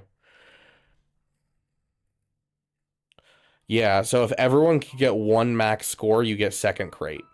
If you get, like, literally 1.5 teams worth of stuff, and this is tier 0, you're getting third crate.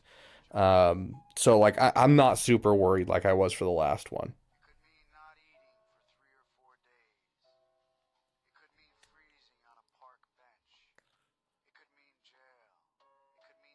Was Ayla not part of a single one of the Lightspeed bundles? No, I don't think she is, actually. Dang, that's crazy.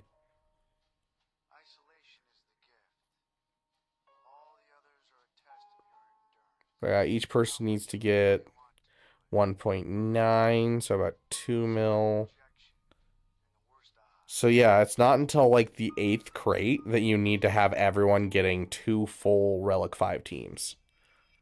Everything else is literally just a one good team, essentially. Like, this is one good team plus 70,000, which is like a tier 0 team doing 1/4 of the score they need to do. So, like, overall, these scores they definitely look very possible for people.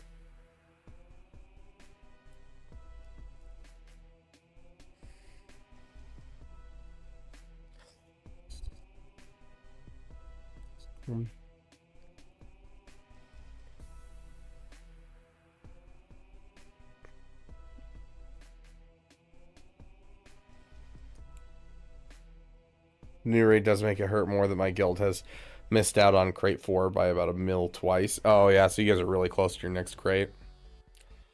Well, it's time to start working on the new raid. So, people can stay on Naboo if they want, but it's honestly, if you're not doing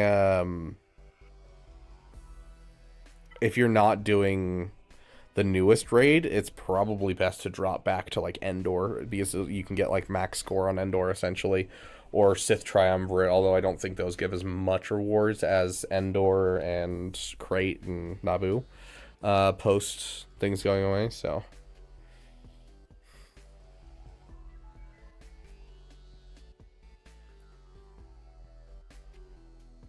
Heinricher, do you mind throwing that in damn fine graphics and help?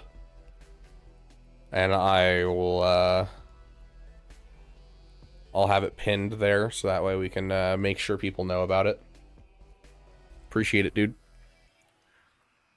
Anyways, thank you guys so much for being here. I'm going to go and do some stuff in my own life for a hot second that I've needed to take care of, and I wasn't planning on streaming this early, but here we are.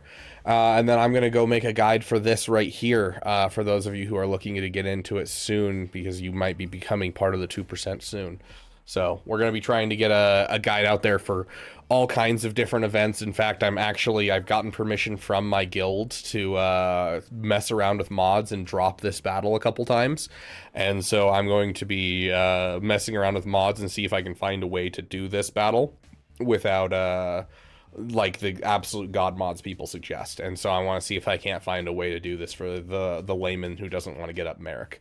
So That'll come out in probably a couple months, at least a month from now, unless I get really lucky on my first try and nail the right mods first try. This is probably not going to be something that happens soon, but we'll be looking into that pretty soon as well and giving you guys some guides. So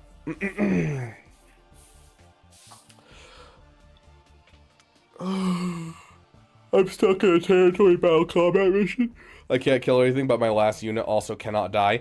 Grax, you can quit out of a territory battle match, and it'll count any previous waves you completed.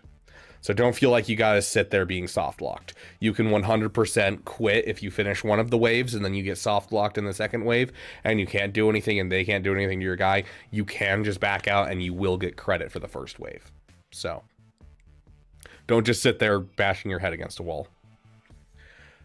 But yeah, thank you guys so much for joining us. Hopefully it was a damn good time for you guys. And it's been around since as long as I can remember, Grax. It just doesn't like specifically say it very clearly. But yeah, that's been a thing for a long time. So don't feel like you gotta lock yourself into territory battle. Maybe I'll make like a YouTube short about it. Since a couple people didn't know about that. I'll make like a YouTube short about that one. But yeah. Less talk, more play. Gosh. But yeah, we'll have more going on down the road. Crazy that we have 3 videos out today. Technically 4 if you count the one on the Clips channel. And honestly, this is the type of thing we're talking about when we talk about the Clips channel and what the Clips channel is going to be. We're going to be having the counter library 100%. That'll be part of it. But I am going to take the conversation that I just had with everyone about the new raid and all that type of stuff, and I'm going to clip it up and I'm going to throw that on the Clips channel so that way, you know, the people that weren't here for that can still see that over on the Clips channel. So any kind of weird stories, any kind of information that just wouldn't really fit on this channel, but we still want to get out there, will be on the Clips channel. So that's kind of what that channel is going to be about, is out of context clips and little pieces that don't warrant a full video, but can still be something that's informational and helpful to those people out there, or entertaining because you missed something entertaining during a stream. So hopefully that kind of explains our new Beaver Dam Clips channel. It never stated it before. Yeah, I don't know if they added like the message that states it, but it's always been that way as far as I can remember. Like you could quit out and it would still give you the waves. So, but anyways.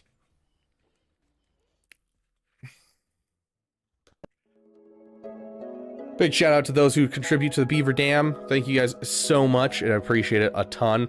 Big hello and welcome to any new Dam Elite that we happen to have over the past couple of days. It's always good to have you. Big shout out to our Damn Sugar Daddy Brotato. I actually don't think I've given Brotato the Damn Sugar Daddy tag in the Discord, so we are going to go ahead and make sure that he gets that.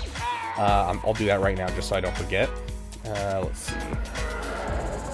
Because we did have it swap out, because the last one was Great One and Zai, and so Brotato is now the new Damn Sugar Daddy.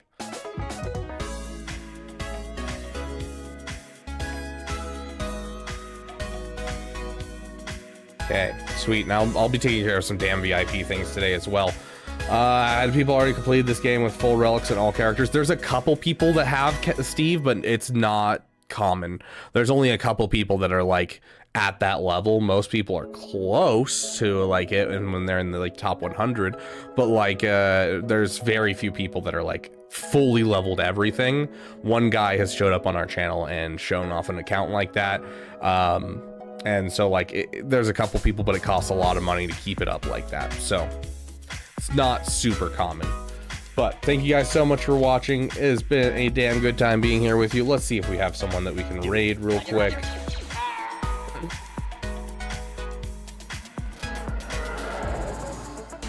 Looks like Nooch is live right now.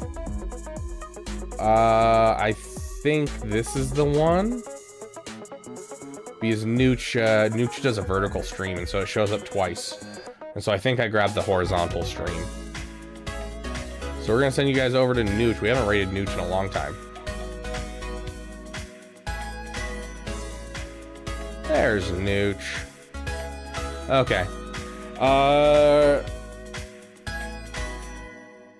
go spam his chat with "We are the 2%." Just confuse the crap out of him. Just "We are the 2%," referring to, of course, being, you know, the type of people that love Mommy Mandalore and are part of that proud 2%. So go ahead and head over there and go spam his chat with "We are the 2%." Thank you guys so much for watching. I will see you guys in the next video.